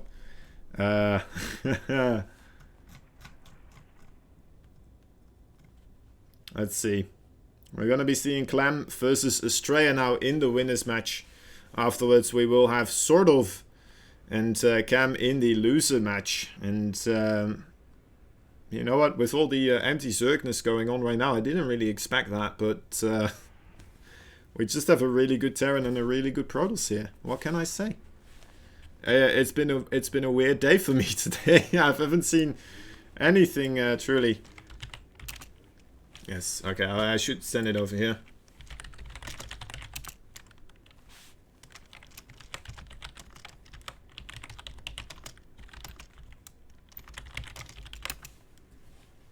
Okay. Ooh, alright, alright, alright. What map should we pick? What map should we pick?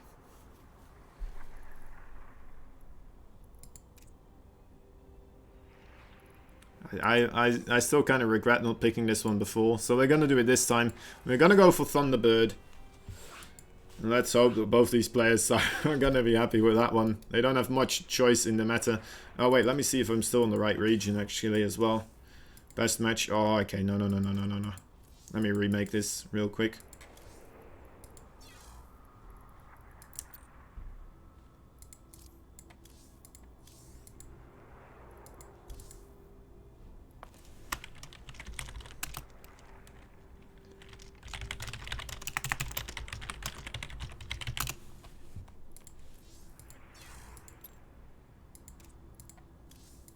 There we go. Okay. This should be good. This should be the good one. Invite a game. And let's get Estrella in here as well. Estrella, invite a game. Let's get Enki in here. My buddy Enki. There we go. Clem has selected not to join the lobby.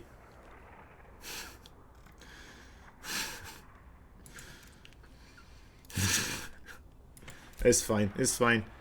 I'm willing to wait for however long I need to on Clem. Did I re-invite him? I don't even know.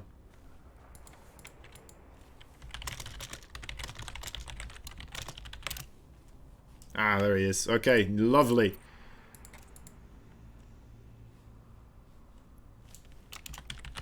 Absolutely lovely. Okay, so another best of 3 between Estrella and Clem this time. This is the winner's match, so whoever wins this one is going to move onwards to straight to the Sunday semi-finals. And then afterwards, of course, whoever loses this one, not a single person except, well, wait. Yeah, not a single person has been kicked out of the tournament yet. Everyone still has a chance here, guys, to move onwards. Yeah. And first of all, let's see how this one goes, of course, is even after this game, nobody's going to get kicked out. So that is always a nice little thought. Hello, hello. Everyone's saying hello. Are we ready?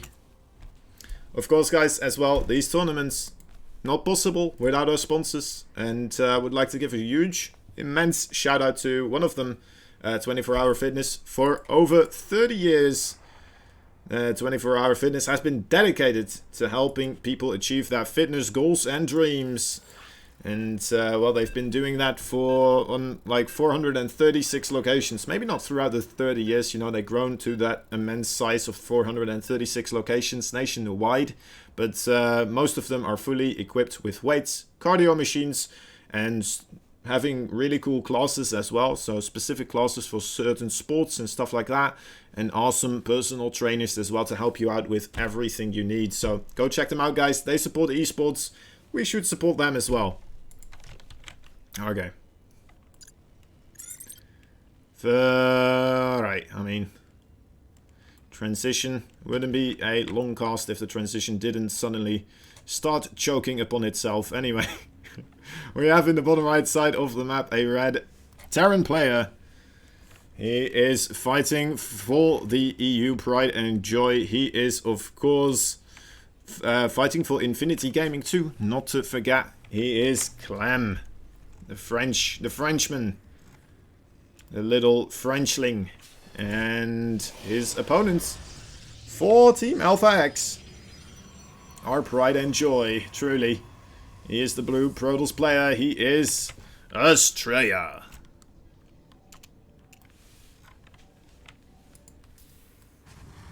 Whenever I hype him up, though, I mean, I am a little bit of a bad luck charm, perhaps, to these Alpha X players. Now and again.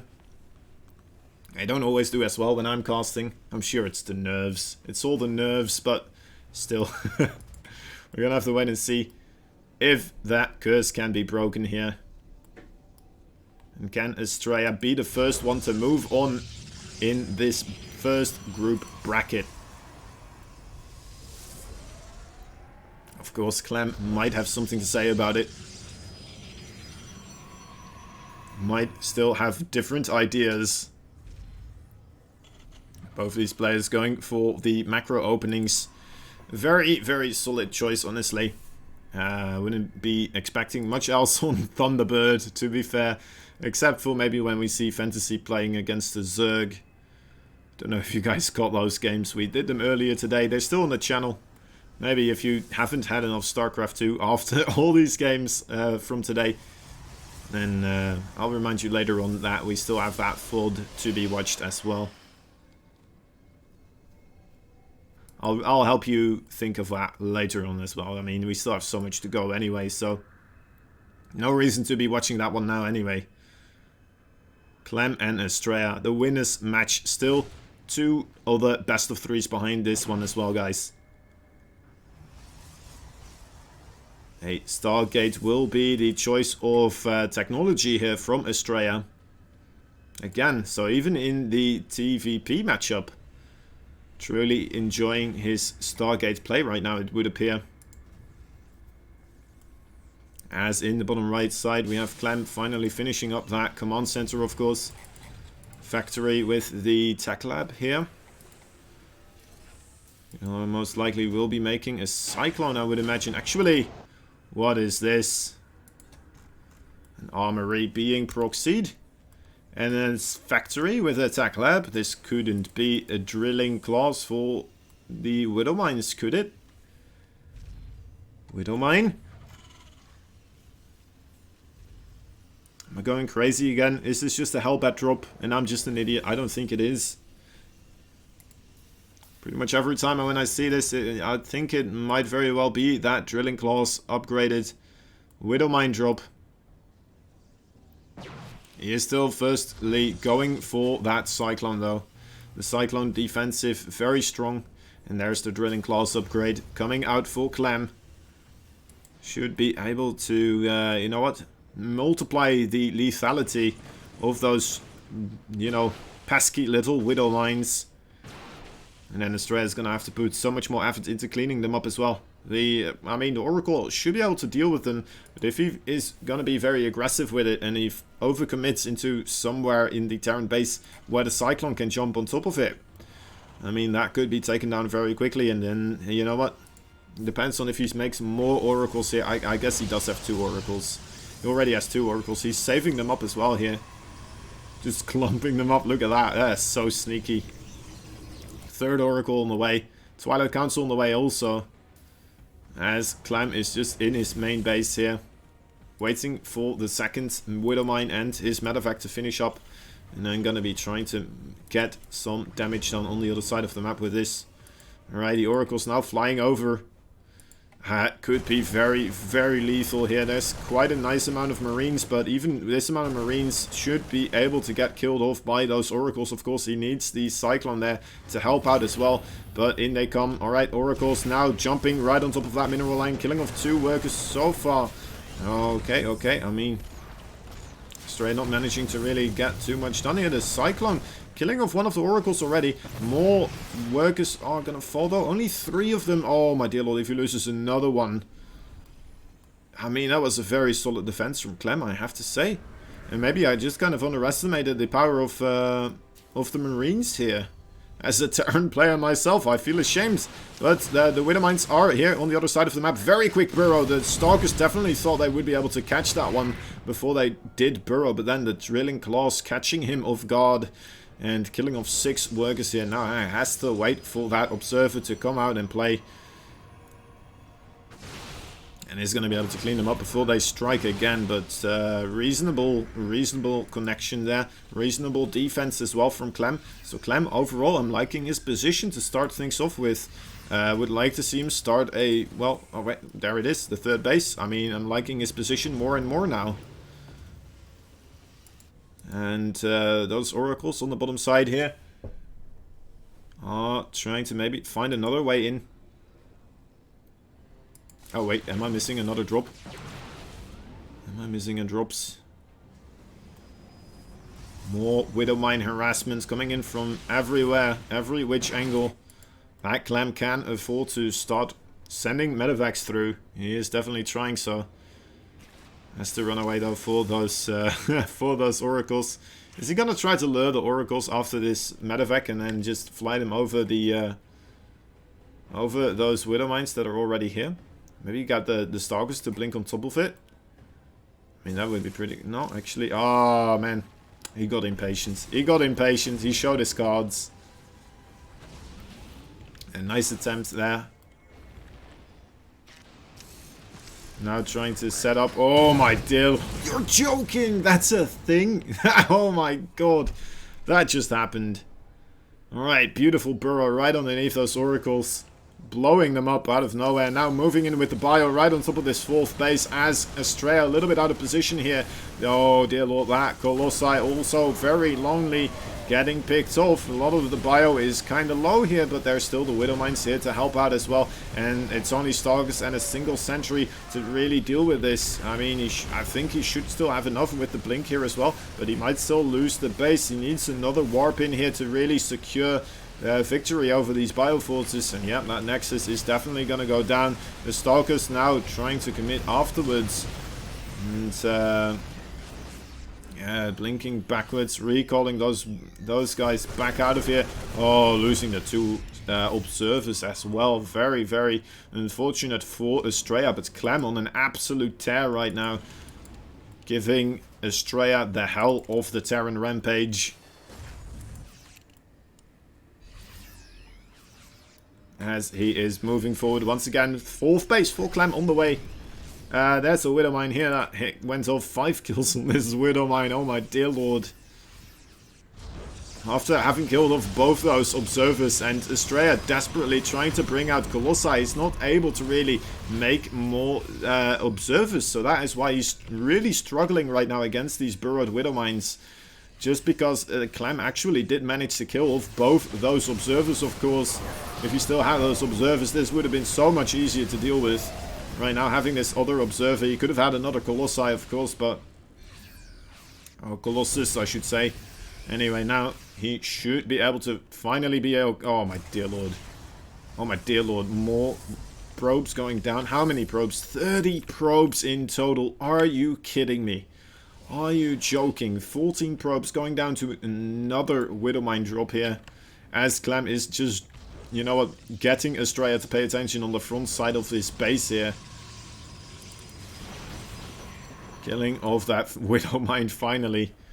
And, well, Clem is now 1 step ahead in every which way. His economy, 1 base ahead.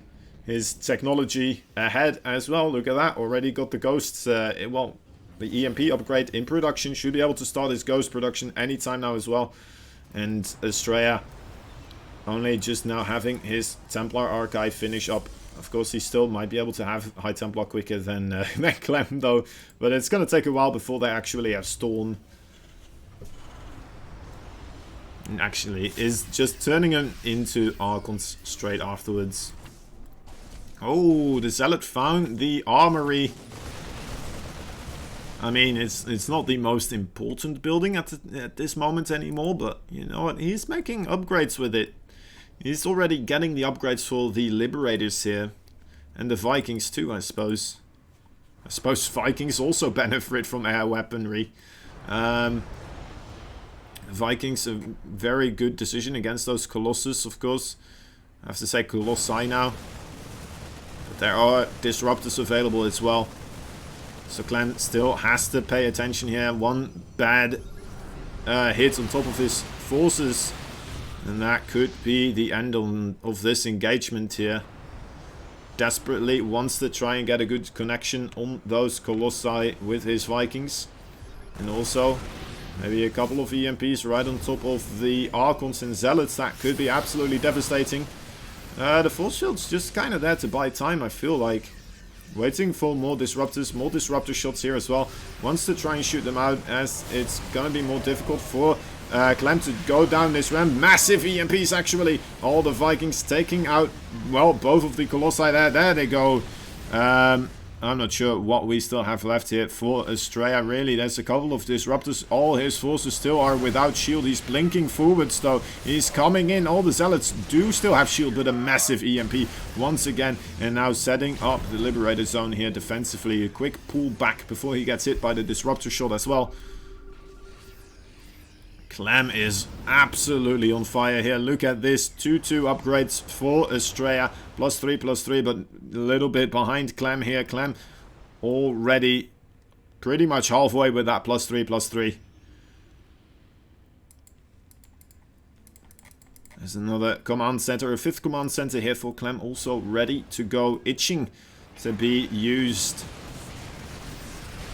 Nice little bit of harassment here. I like these Liberator Zones as they kind of provide a little bit of cover.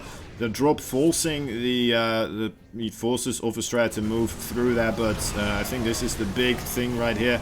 Actually, this is a really good fight for Estrella. I thought Clem was just pushing through, no problem here. But oh dear lord, this is still a very dangerous situation. These forces in the main base still are going to be able to pick off quite a bit of the technology and potentially some of the production here as well. More probes going down. Looking to take down the Stargate. Is he taking down the Stargate? I mean, the Stargates are good, but with the EMP, I mean, they're not enough on their own. Oh, needs to get that final medevac though. Yes. Yeah. Oh, that was so... I mean, come on. Come on, Blizzard. You should have given him that one. That was so close. Alright, anyway. Maybe we'll see something happen with that later on in the overall thing when we see probes dying when I missed it again. But who knows? Who knows? More bases being constructed here for Clem. Clem just going for 4 expansions here. Look at that. Got a base over here. Got a base over here. Probably gonna turn them into planetary straight away as well. There we go. Beautifully done by Clem. Fusion core on the way also. Prepping to start those Liberator Zone upgrades. And then transitioning into Liberators here. For the mid-game. Feels weird. So much already happened. It feels like we should already be arriving in the late game. Maybe it's like early late game. Oh, that's finally a reasonable connection with that disruptor. More disruptor balls coming out. There we go. Another good hit here by Estrella. Estrella is still having a very scary army here. And not that many ghosts are available, I feel like, for Clem in this army. Actually 5 right now. So, I mean, that still could be a lethal amount of EMPs. Estrella might want to, you know what, if he does want to engage in this army, he definitely wants to split up a little bit more so than he's doing right now. Is he gonna try to commit up this ramp? Oh, EMP's immediately being punished for this one. He only has, how many disruptors does he have? He has 3 disruptors. Alright, he killed off the Liberator there, but not for nothing. Losing quite a couple of those Stalkers just to get that one single disruptor here. Moving forward with the bio. I mean, there's not that much energy on the Ghost, so I'm not sure how many EMPs are still available here. More Zealots joining into the fray as well. Another Liberator Zone being set up, but immediately taken down by Estrella. Estrella is still having a very scary army. And Clem also, they're trading bit for bit here. But Estrella, I suppose, finally is able to kind of get Clem out of his mineral lines, out of his face, really. Isn't getting slapped around as much anymore. As Estrella now finally is going to be able to do some dropping of his own. Going into this 3rd base location. A very smart maneuver. But a big fight actually happening here in the middle of the map. These Liberator Zones absolutely shredding the Protoss army so far. Disruptor shots are reasonable, but not enough. And this is a big loss for Estrella. I mean, he is getting some damage done over here. But it looks like the Warp Prism actually got taken down. Estrella now scrambling to have some sort of a defense here. Still remaining, but he took too many losses against those Liberator Zones. Just staying in there too long without targeting them down. In the middle of the map, and now losing a base because of it. Just because he doesn't have the forces anymore to really hold on. And Clem may very well start snowballing this situation. Although the Zealots are a very good answer in these situations against the small amount of bio that is still remaining. Alright, somehow Estrella still managing to hold on just barely. But Clem again definitely in the driving seat here. GG is called. Yeah, that is not a bad call at all. I mean, look at the supply. That was a very rough one. So up 1-0 here for Mr. Clem. taking the first game. We're going to switch over to EU again. And, I mean, that was a pretty solid first game between these two players. Well, let's take a look if we can get them in another one of those games, because that was pretty cool. I don't always see drilling claws that early and then them being that efficient. It is a very, very heavy investment. But if it works out, I mean, if it works out, that is pretty darn solid. Alright. Let me take a look at where my players are. There's Enki. Enki on the ball, man. He's on the ball. He's already switched. Casters are just quicker than players overall. That's what we learned here today. Maybe I should have mentioned that we're switching again before I actually switch myself. I hope Enki did it.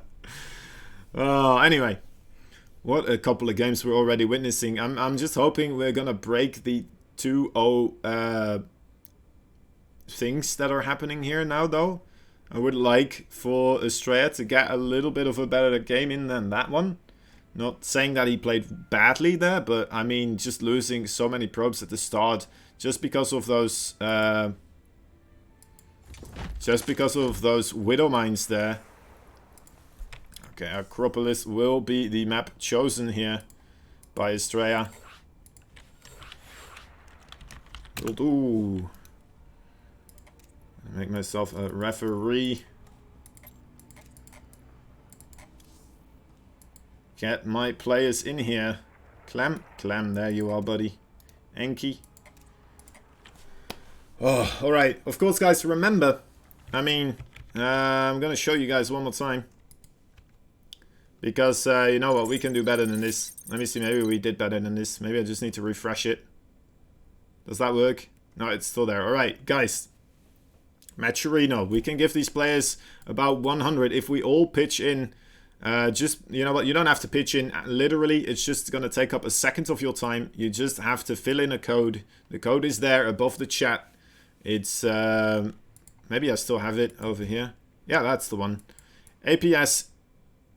So, Alpha Pro Series, Ultimate Showdown, NA for EU. And then you press contribute. And then voila, you've added mythical money, magical money to the prize pool. Of course, if you feel like, you know what, I want to do a little bit more, you can also get yourself some merchandise here. Maybe the replay pack overall, get yourself a hat and add some stuff to the prize pool as well. Some Alpha X merchandise there. All right, let's go back to this.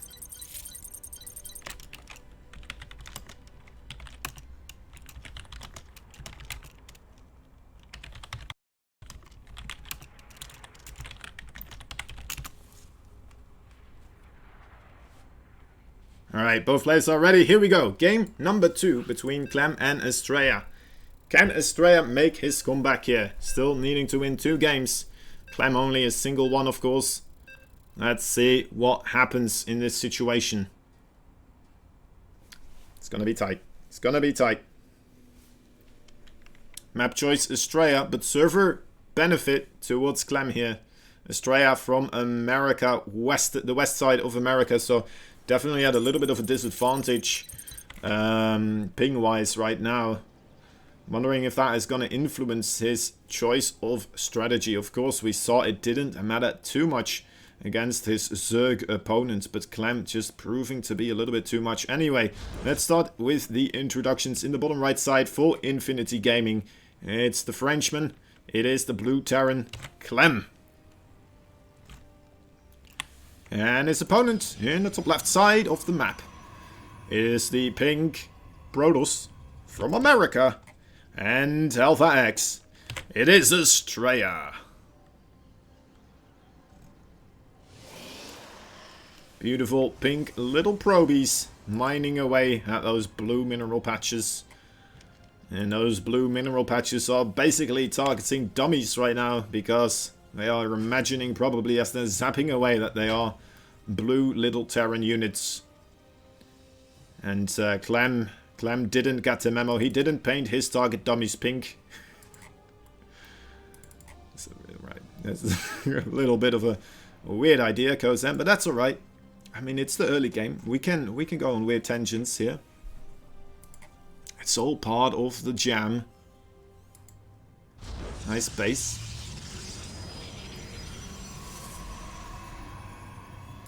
And I'm a little bit worried of this probe.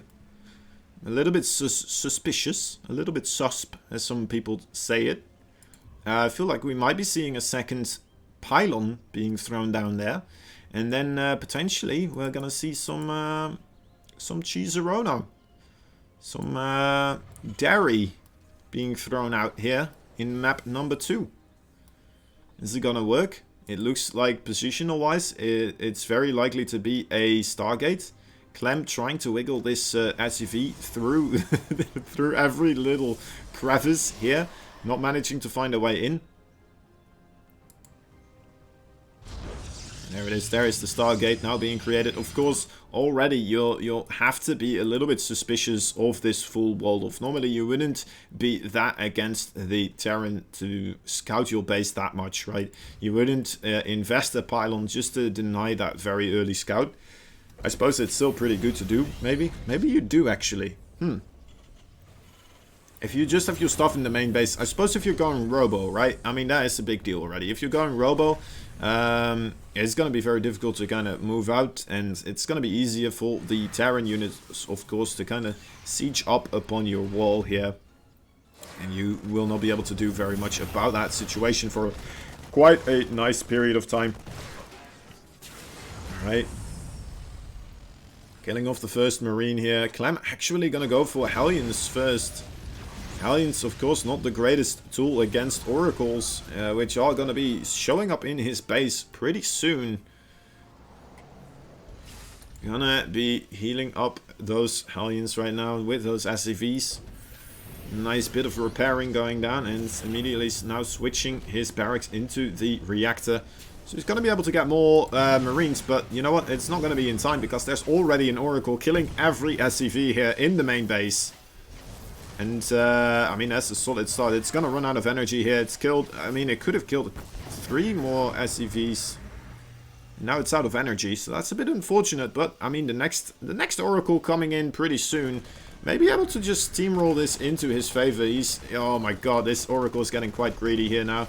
Alright, the other Oracle coming in, gonna be able to pick off those first couple of Marines. Wants to target down this SCV right here, this little one, the one making the missile turret. Alright, I mean, he's not going for it. I suppose Clem is good enough to just send in more SCVs right there. But 7 workers actually gonna get killed off straight away here. So very, very solid start. There is a Widowmine now in that main mineral patch. Where'd he go? Where did this Widowmine go? It actually got killed. Never mind. I'm a fool.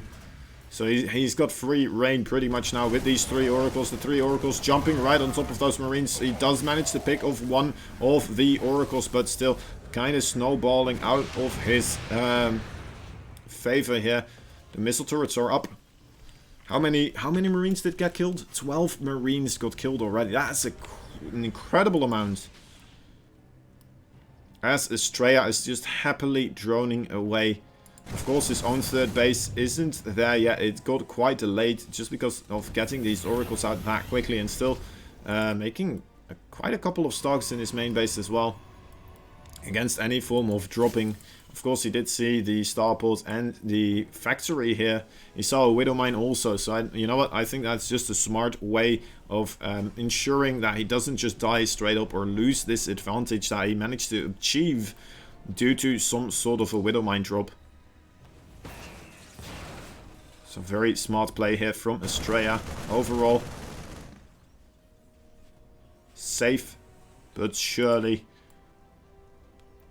Now trying to move out here with a probe, trying to get himself that third base secured, but the Hellions were right there waiting for him, lurking in the shadows. As Clem is just using these Hellions for scouting purposes.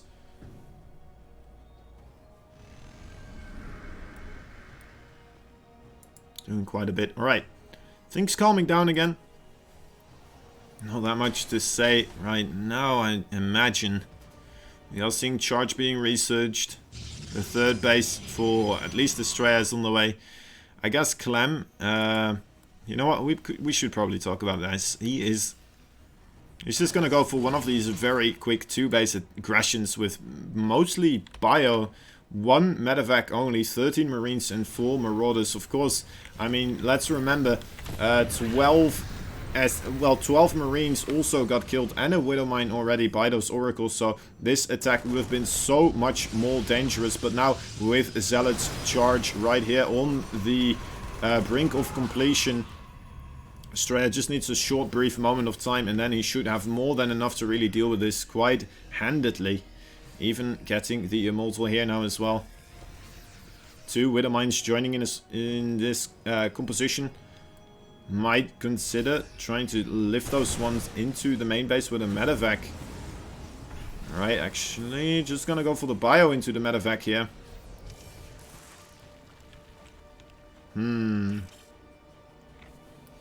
Faking out going for the main base. I don't know if Clem absolutely is certain of what he's about to do here. And there is the Widow Mines in the medevac. Estrella nicely positioning his Oracle here, trying to keep tabs on this army's movement. And realizing it's coming this way now, his attention is being drawn towards this ramp area. Of course, those Widow Mines coming in from behind. And there they go. Missing his drop there for a moment, and now Estrella is going to be able to jump on top of them. Oh, still managing to get 3 probes here. Is he going to move in? Oh my god, that would have been so dangerous. A beautiful force field though. Those Widow Mines absolutely tearing the Terran army apart. Friendly fire activated. Put your Widow Mines to stun, please, next time.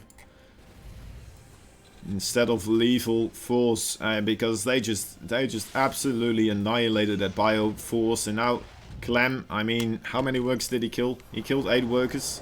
About the same as Estrella killed, but Estrella killed him so much earlier in the game that I don't think that's a fair comparison. Clem now still behind with, well, more than 10 workers, 11 to be precise. If you want to get calculative, then that is the thing we should probably mention there. Storm is getting created. A lot of High Templar being warped in. And I don't think Clem is even considering starting up a Ghost Academy at this time. He's going for the Liberators, though. The Liberators, of course, a pretty good... Oh my god, he just... More friendly fire on his SCVs here. Oh my dear lord, the Widow Mine isn't really helping Clem out this time around. He is... He's gonna have to have a stern talking to those Widow Mine pilots. I'm sure there's people in the Widow Mine, right? There's like a guy that's shooting rockets. Is it a robot? I'm not completely sure. I think there is a guy, because if you click on it, it has a portrait of a guy. I'm pretty sure it does. Anyway, alright, there is actually a Ghost Academy already on the way, so Clem is prepping for this transition into the Ghosts rather nicely. Still okay timing-wise. Why did we just see a barracks getting created here? That was quite peculiar. This one Marine... feeling feisty, almost killing a High Templar by himself. Now that's a nice death for the honor of the Terran if he would have been able to kill off a High Templar before he went out. A Marine for a High Templar, that is a trade you should take any time as the Terran player, of course. Nice concave already being pre-set up here. Oh, trying to set the Widow Mines off with the Phoenix, but... or the hallucinated Phoenix, I should say. Clem, though, quick on the Unburrow there. Has Clem right here. Oh my god. Seeing absolutely everything now. Those Widow Mines burrowing once more. Estrella realizing he won't be able to run those Zealots out of the range in time, so just letting them catch fire here.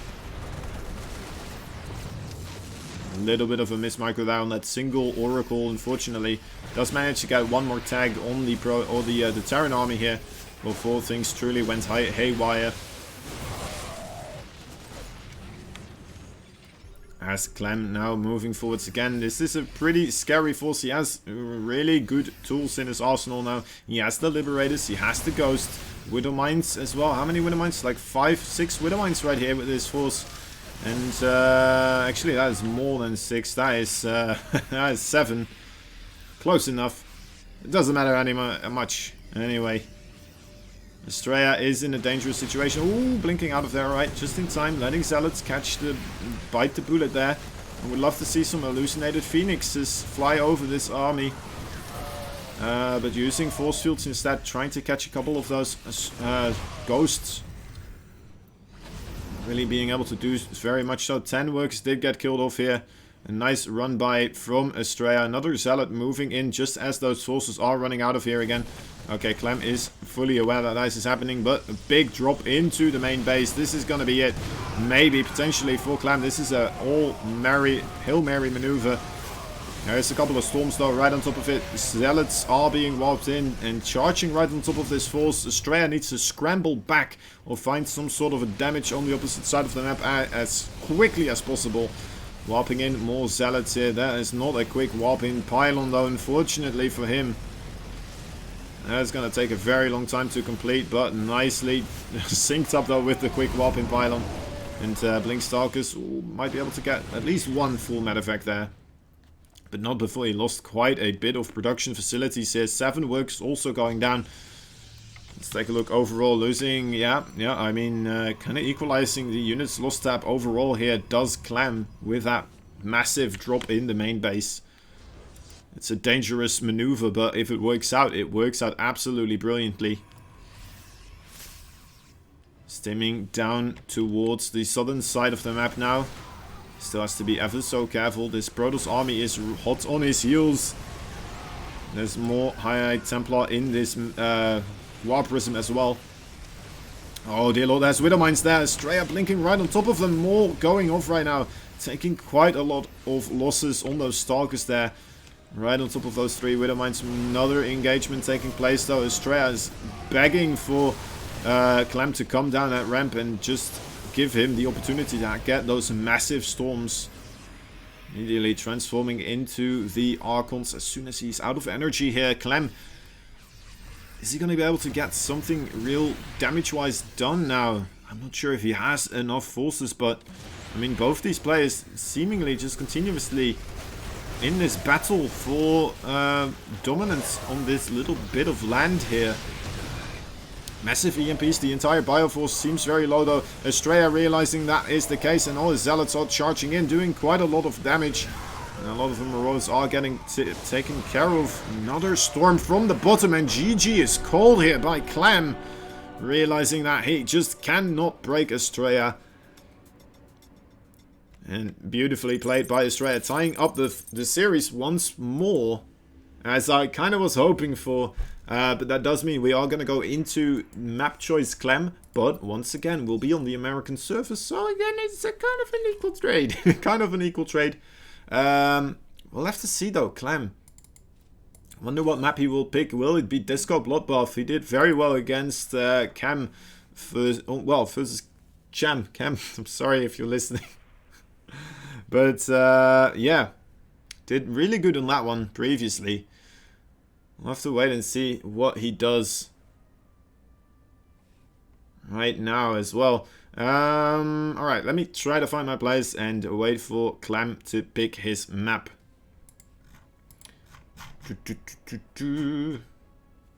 Of course, that means the winner of this match will be moving onwards, guaranteeing himself a spot in the semi-finals of this tournament on Sunday. And we will then be seeing who's going to get eliminated afterwards, who gets eliminated first, and who still gets a chance to play against Estrella or Clem in the deciding match there.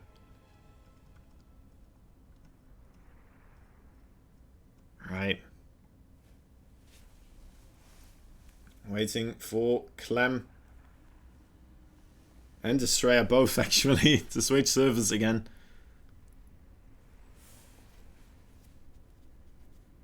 Some crazy maps so far having been played.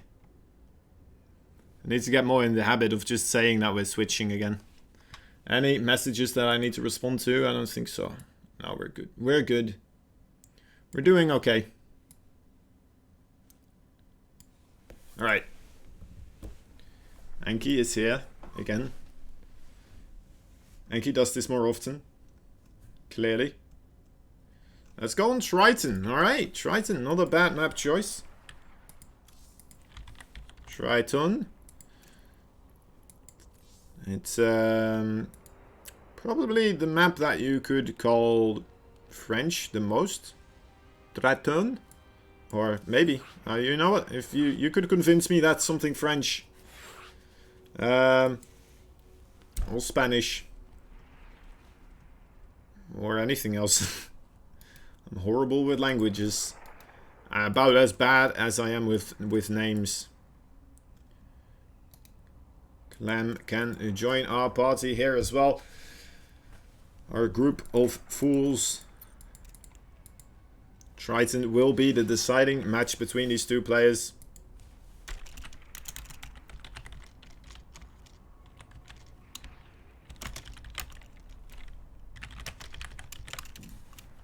Alright, Triton.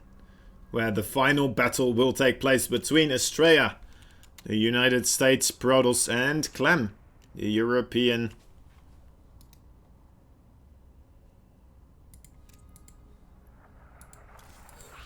The European Terran. Sorry, somebody just joined the lobby.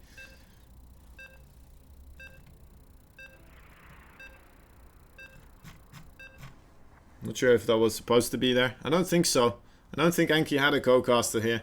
Maybe he did, and maybe I just kicked him.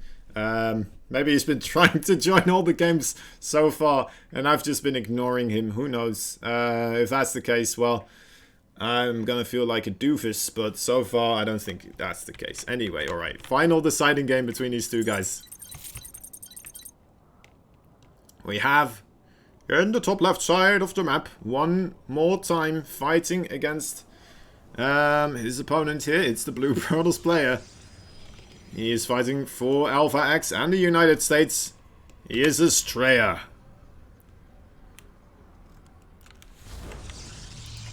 In the bottom right side of the map we have the Red Terran.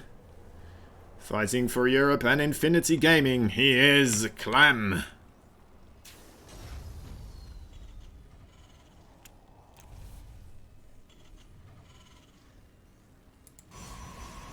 Things are gonna get tight real quick here. I have a feeling that we are gonna have to... You know what? I don't even know. I don't even know. There's two previous matches. I mean, we did kind of get them finished off early mid-game. A little bit in the mid-game. Not really going to full-on massive amounts of bases here. Is kind of sticking to trying to continuously be aggressive here. Pretty much from both players. And I mean, when you're a very aggressive player and you meet another very aggressive player, you sometimes it becomes a very awkward battle.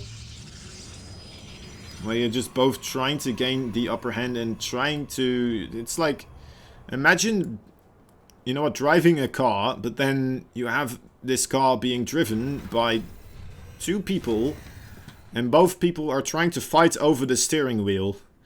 And the car is just going back and forth and hitting all sorts of stuff, collateral damage on the way. And, you know what, there's a lot of casualties.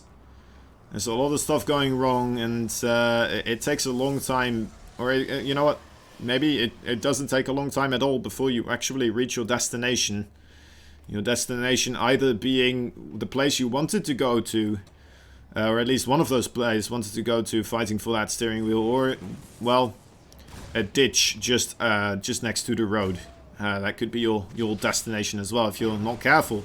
Anyway, Reaper kind of nice and early here. Stalker wasn't quite ready yet, but I mean, not managing to get any kills with that one. Twilight Council is going to be the tech choice this time around. No Stargate. Is this the first time we're not seeing the Stargate opening from Estrella? I think so, in fact. And with this first Stalker and a Sentry behind this as well, I think this very well might be the Blink Stalker build order, if I'm not mistaken.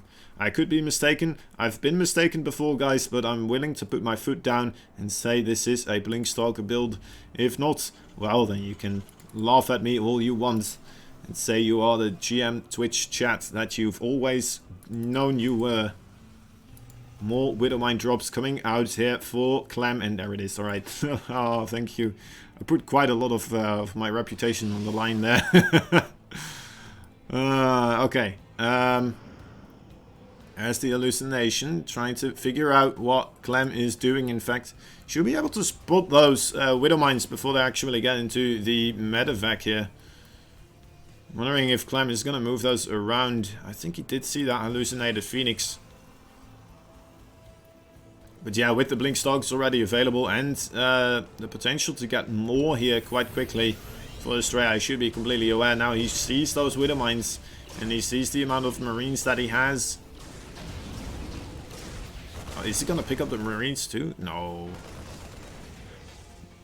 That would be crazy. Alright, now moving out with that medevac. We're going to have to keep tabs on that one. And also, we're going to have to look at how Estrella is positioning these units. He saw the medevac kind of twist and turn to the right side here, but Clem being as, well, actually I thought this was the medevac. He's got this Reaper in the middle on the left here. And still going to the right side with his medevac. I think Estrella kind of was aware of that. He is putting a lot of his units out on the map here, trying to figure out where this medevac might be going towards. Should be able to see this move past here. Is he moving his Stalkers over? Yes, he is. So he should be completely aware. There's no drilling claws this time, so these 4 Stalkers should be more than enough to really deal with this. Estrella not even taking a chance here. Already jumping underneath, trying to deny that medevac even entrance to the base. Doesn't get the kill because of it, of course, but you know what? At least he avoids those lethal Widowmine hits this time around. He doesn't know if there's another drilling claws or not, of course. As we saw in that first game. Now 6 gateways actually being created here for Estrella. It is going to be scouted by this Reaper here. Actually, that's like a farm of gateways. Going down 6 gateways here. Still a little bit weird. Nice blink in front of that Reaper. Did he actually still get a probe there? He may have. He may have very well gotten still a probe killed here. We should be able to see a low HP probe, and we don't. So yeah, definitely still got the kill there. But there is a big Bioforce coming out for Clem. Couple of Widowmines joining in as well. Needs to, you know what? We need to be careful once more for those Widowmines not to hit those Marines. Can he manage to do the right thing here? 6 probes actually are going to go down. And Estrella moving forward with those Zealots, setting off the Widowmines with just 3 Zealots. Taking minimal losses there, I'd say. But does he still have enough to deal with this massive amount of Marines? Zealot charge not done yet. He does have Blink, of course, but he doesn't have that many Stalkers to really utilize the Blink micro with. Right, whopping in more Stalkers right now here. This is what he needs to do. Blinking backwards, back into that shield gen. Oh, alright, out of sight of the range of those Widowmines as well. Nicely done here. Charge now also finished up. So the Zealot's finally going to be able to get right on top of those Marines without them moving backwards too much. The Bio now being reinforced by Widowmines. Forcing Estrella backwards again. It was a dicey situation though, as Clem wasn't too far away from losing all those Bioforces. Because those Blink Stalkers obviously make it impossible for him to still micro backwards. Oh my dear lord. Oh my dear lord, that was absolutely disgusting. All the units of Estrella died there just because of those 3 Widowmines. They are quite a lethal foe to be fighting against. Clem here once again staying aggressive. The Widowmines aren't ready yet, so Estrella making use of this opportunity to have these 2 Zealots. Oh, again, nice micro backwards, not letting them explode on top of the Stalkers as well. needs to pay attention. Estrella taking a 4th base between all of this as well. Look at this, he's got a 4th base up and rolling. I mean, Clem definitely wants to get some sort of a damage done here, but Estrella just barely hanging in here, just barely having enough units continuously to stay in this fight. And these guys are, I mean, the way... The analogy with the guys behind one steering wheel just trying to fight over who gets this drive the car, it feels more correctly now actually, more so than in even all the other games. This has just been a continuous struggle for dominance here in the middle of the map.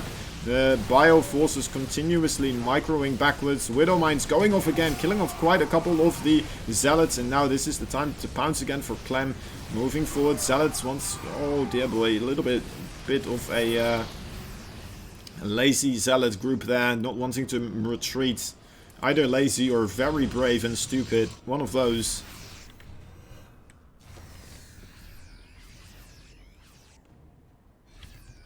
Definitely didn't want to take that fight at that time, but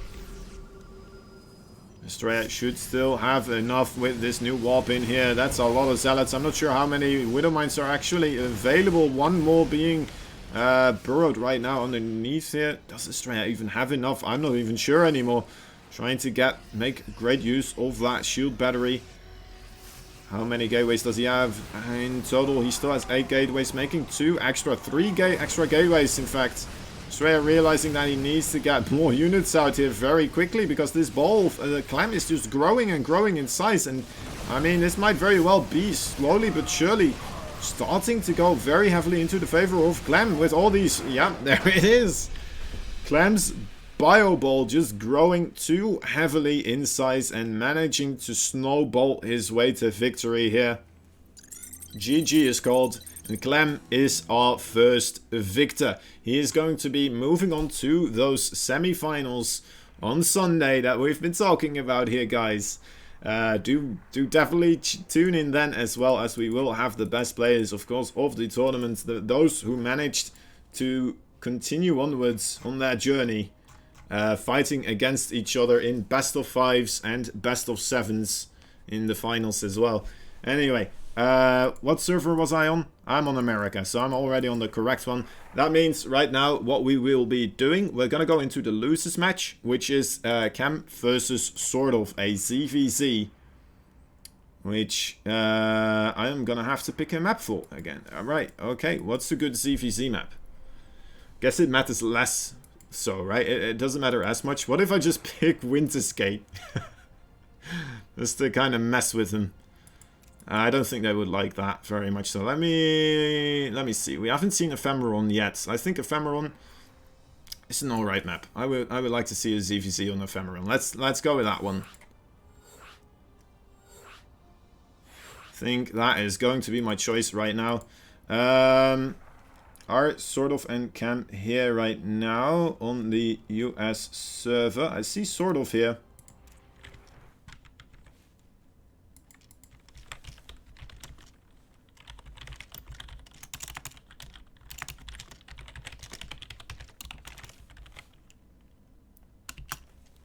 Alright. I'm gonna get Enki in as well. I don't know if...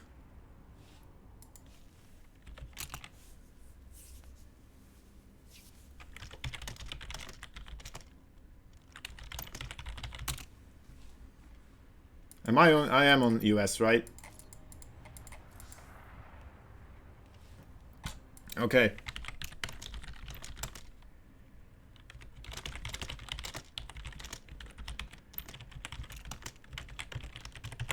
I'm gonna go get myself some water real quick as well. I'll be right back, guys. Stay tuned. I mean, sort of and Cam coming up real soon. Alright, one moment. Let me grab my water bottle.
also took the opportunity to go have a little toilet break. But we're back. Let me take a look if we have both our players back online already. Sort of is still here. Enki is in the menu. She's joining us right now. There we go. Absolutely lovely. Just waiting for Cam. He might actually be in a game.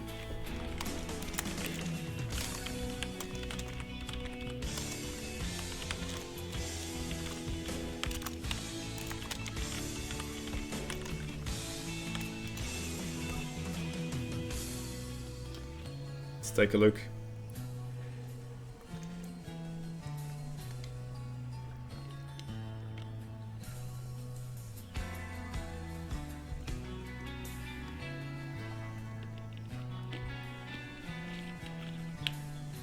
Alright. So, to the deciding match, we have Estrella now waiting to see who will be victorious between these two Zerg opponents, sort of, and Cam.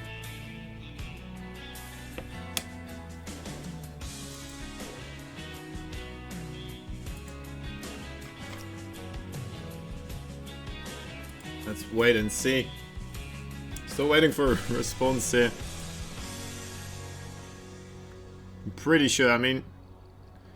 I'm pretty sure he is playing a game right now.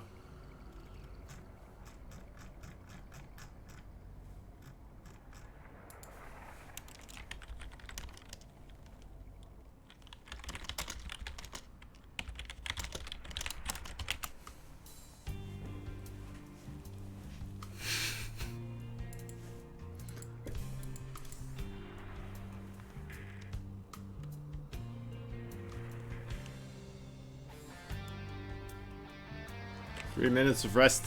Yeah, we can have a little bit of a break, I suppose. I would love to just continue this. I already kind of took a break there.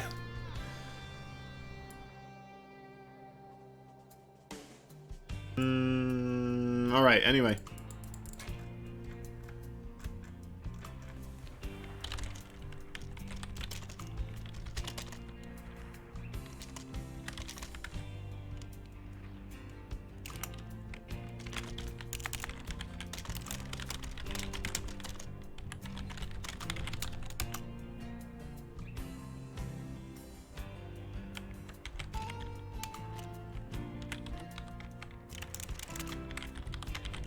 Trying to figure out what is happening, what the status is. Ah, he's on his way. Alright.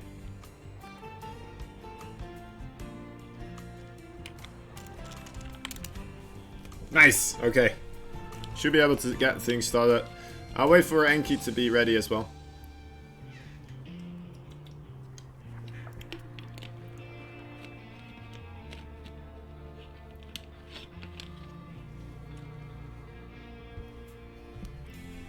Nice, nice, nice, nice. Chummy boy. See if he can take on the Swedish Phenom. Another North American type of region player versus the European. This time, of course, battling for Zerg dominance. The European Zergs, of course, famous for their dominance overall.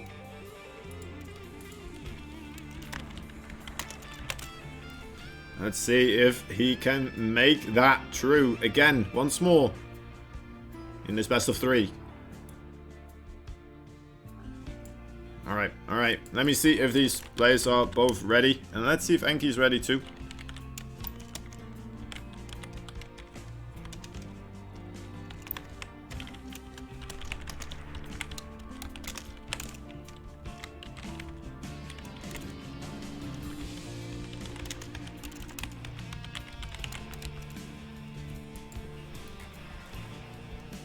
Right, readjusting the headphones. Some CVC. Alright, it's been a while since I casted CVC, but you know what? Overall, I kind of still like CVC. Just as a... how does Maynard call it again? A knife fight in a phone booth? I'm not sure if he came up with that one, but that's just funny. That's just exactly how I imagine a ZVZ to take place in real life. Chan is ready too. We're just waiting for sort of to give us the go-ahead sign. Let me try to get him on the Discord as well.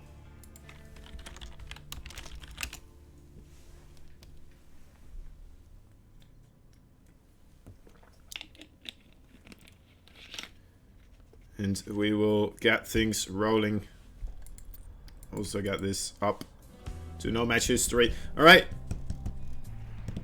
Sorry for the delay, guys. I would love to have this going. Alright, there he is. Okay. Good luck, good luck. Have fun, have fun. Things are heading off to another going start. I don't know what that means. But it's a Dutch pronunciation that you probably aren't familiar with, because you're not Dutch. That's, you know, it makes sense if you're Dutch. If you're not, it just doesn't, alright? With plenty of things that I say overall. Anyway, game number 1 between Cam and sort of will be on Ephemeron. And we can stop this music again, because we will have in-game sounds, luckily for us. In the top left side, there he is. He is the red Zerg player. And he is, well, he's Swedish, first of all. And he's fighting for Cascade. The Team Cascade. I mean, it's not team, it's just Cascade. He is, sort of. Sure they loved my little introduction there. Any team member watching? His opponent, I mean, do you call Shifo even Team Shifo? How do you call it if it's not team? I suppose that Team Alpha X, they're not specifically called Alpha X either, right? Or Team Alpha X either. They're just called Alpha X, and I still call it Team Alpha X. So I'm sure it's still fine. Team Shifo. He is the blue Zerg in the bottom right side of the map. He is Cam. Jam. I'm sorry guys, I'm absolutely horrible with names. Probably somebody in the chat already told me how to pronounce it, but you know what? I have anxiety attacks sometimes, and decided to try casting without chat for a little bit here, just to see how it feels for me. And now I'm kind of regretting that, as sometimes, you know, I get really useful insights through that way. Anyway, both Overlords having a little bit of a cup of tea in the middle here for both these players. And very, very similar builds so far. As eerily similar, in fact. It's as if they both know each other too well. And we're looking for any differentiation to take place at any time here. Sort of, I guess. 2 drones there on the production tab. A little bit slower here for our Mexican Zerg. The blue Mexico Zerg. Fighting for the honor of the NA, of course, so far. Would be a shame if he goes out 4-0 here. And again, Estrella already protected the pride and honor of the NA scene so far. As much as he could have. This time around. But, of course, the EU. Clem proving his dominance this time around. Now we're looking to see whether or not another European manages to secure himself into a place where he might be able to take the other advancing spots, or if we're gonna get Cam here as the other North American player fighting against another, which would mean we have a European and a North American player both advancing here, which would be pretty cool to see, of course. But then again, I mean, sort of versus Estrella, I wouldn't mind seeing a rematch between those players again. I mean, oh dear lord, if they have to fight each other one more time.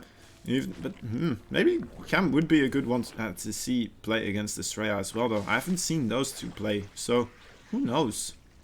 Who knows? I just, personally, I don't know if this is true. But I just have this feeling about sort of just being a little smidge better. I'm not sure if it's completely based on any true anything. It's just I've seen sort of play. I haven't seen Cam play that much. Roach Warren for sort of, and a Roach Warren here for Mr. Cham. I feel so bad. I feel so bad about it.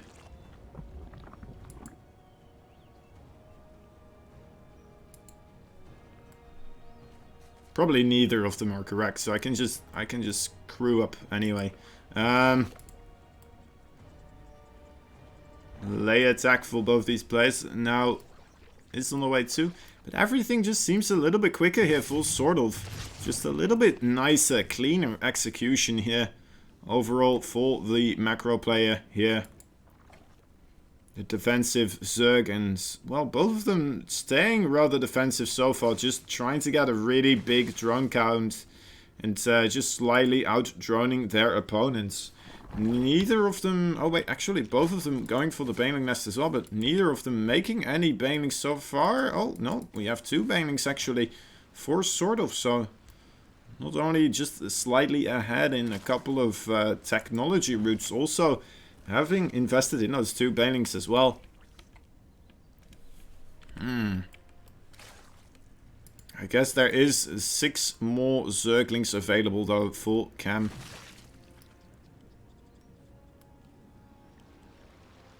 That must be rather why some of this happens that we did see happen. Couple of links trying to set up some sort of a potential counter-attacking force. If he ever sees sort of moving out of his base, he will be able to move in with those Zerglings. Or he's just going to try to... Alright, nope, moving out again. Seeing if there was a 4th base potentially. Looks like he's thinking about getting a 4th base himself. He cancels the 4th base. He sees that there's no 4th base for sort of. And now he's moving backwards as he sees all these roaches moving across the map. I should have been looking at the production tab. This is a big, heavy roach attack coming out of sort of here. And Cam successfully scouting this one, seeing that there's no 4th base there, deciding quickly, you know what, I need to start producing as many units as I possibly can. And sort of here with a big clump of roaches, the upgrades slightly in favor for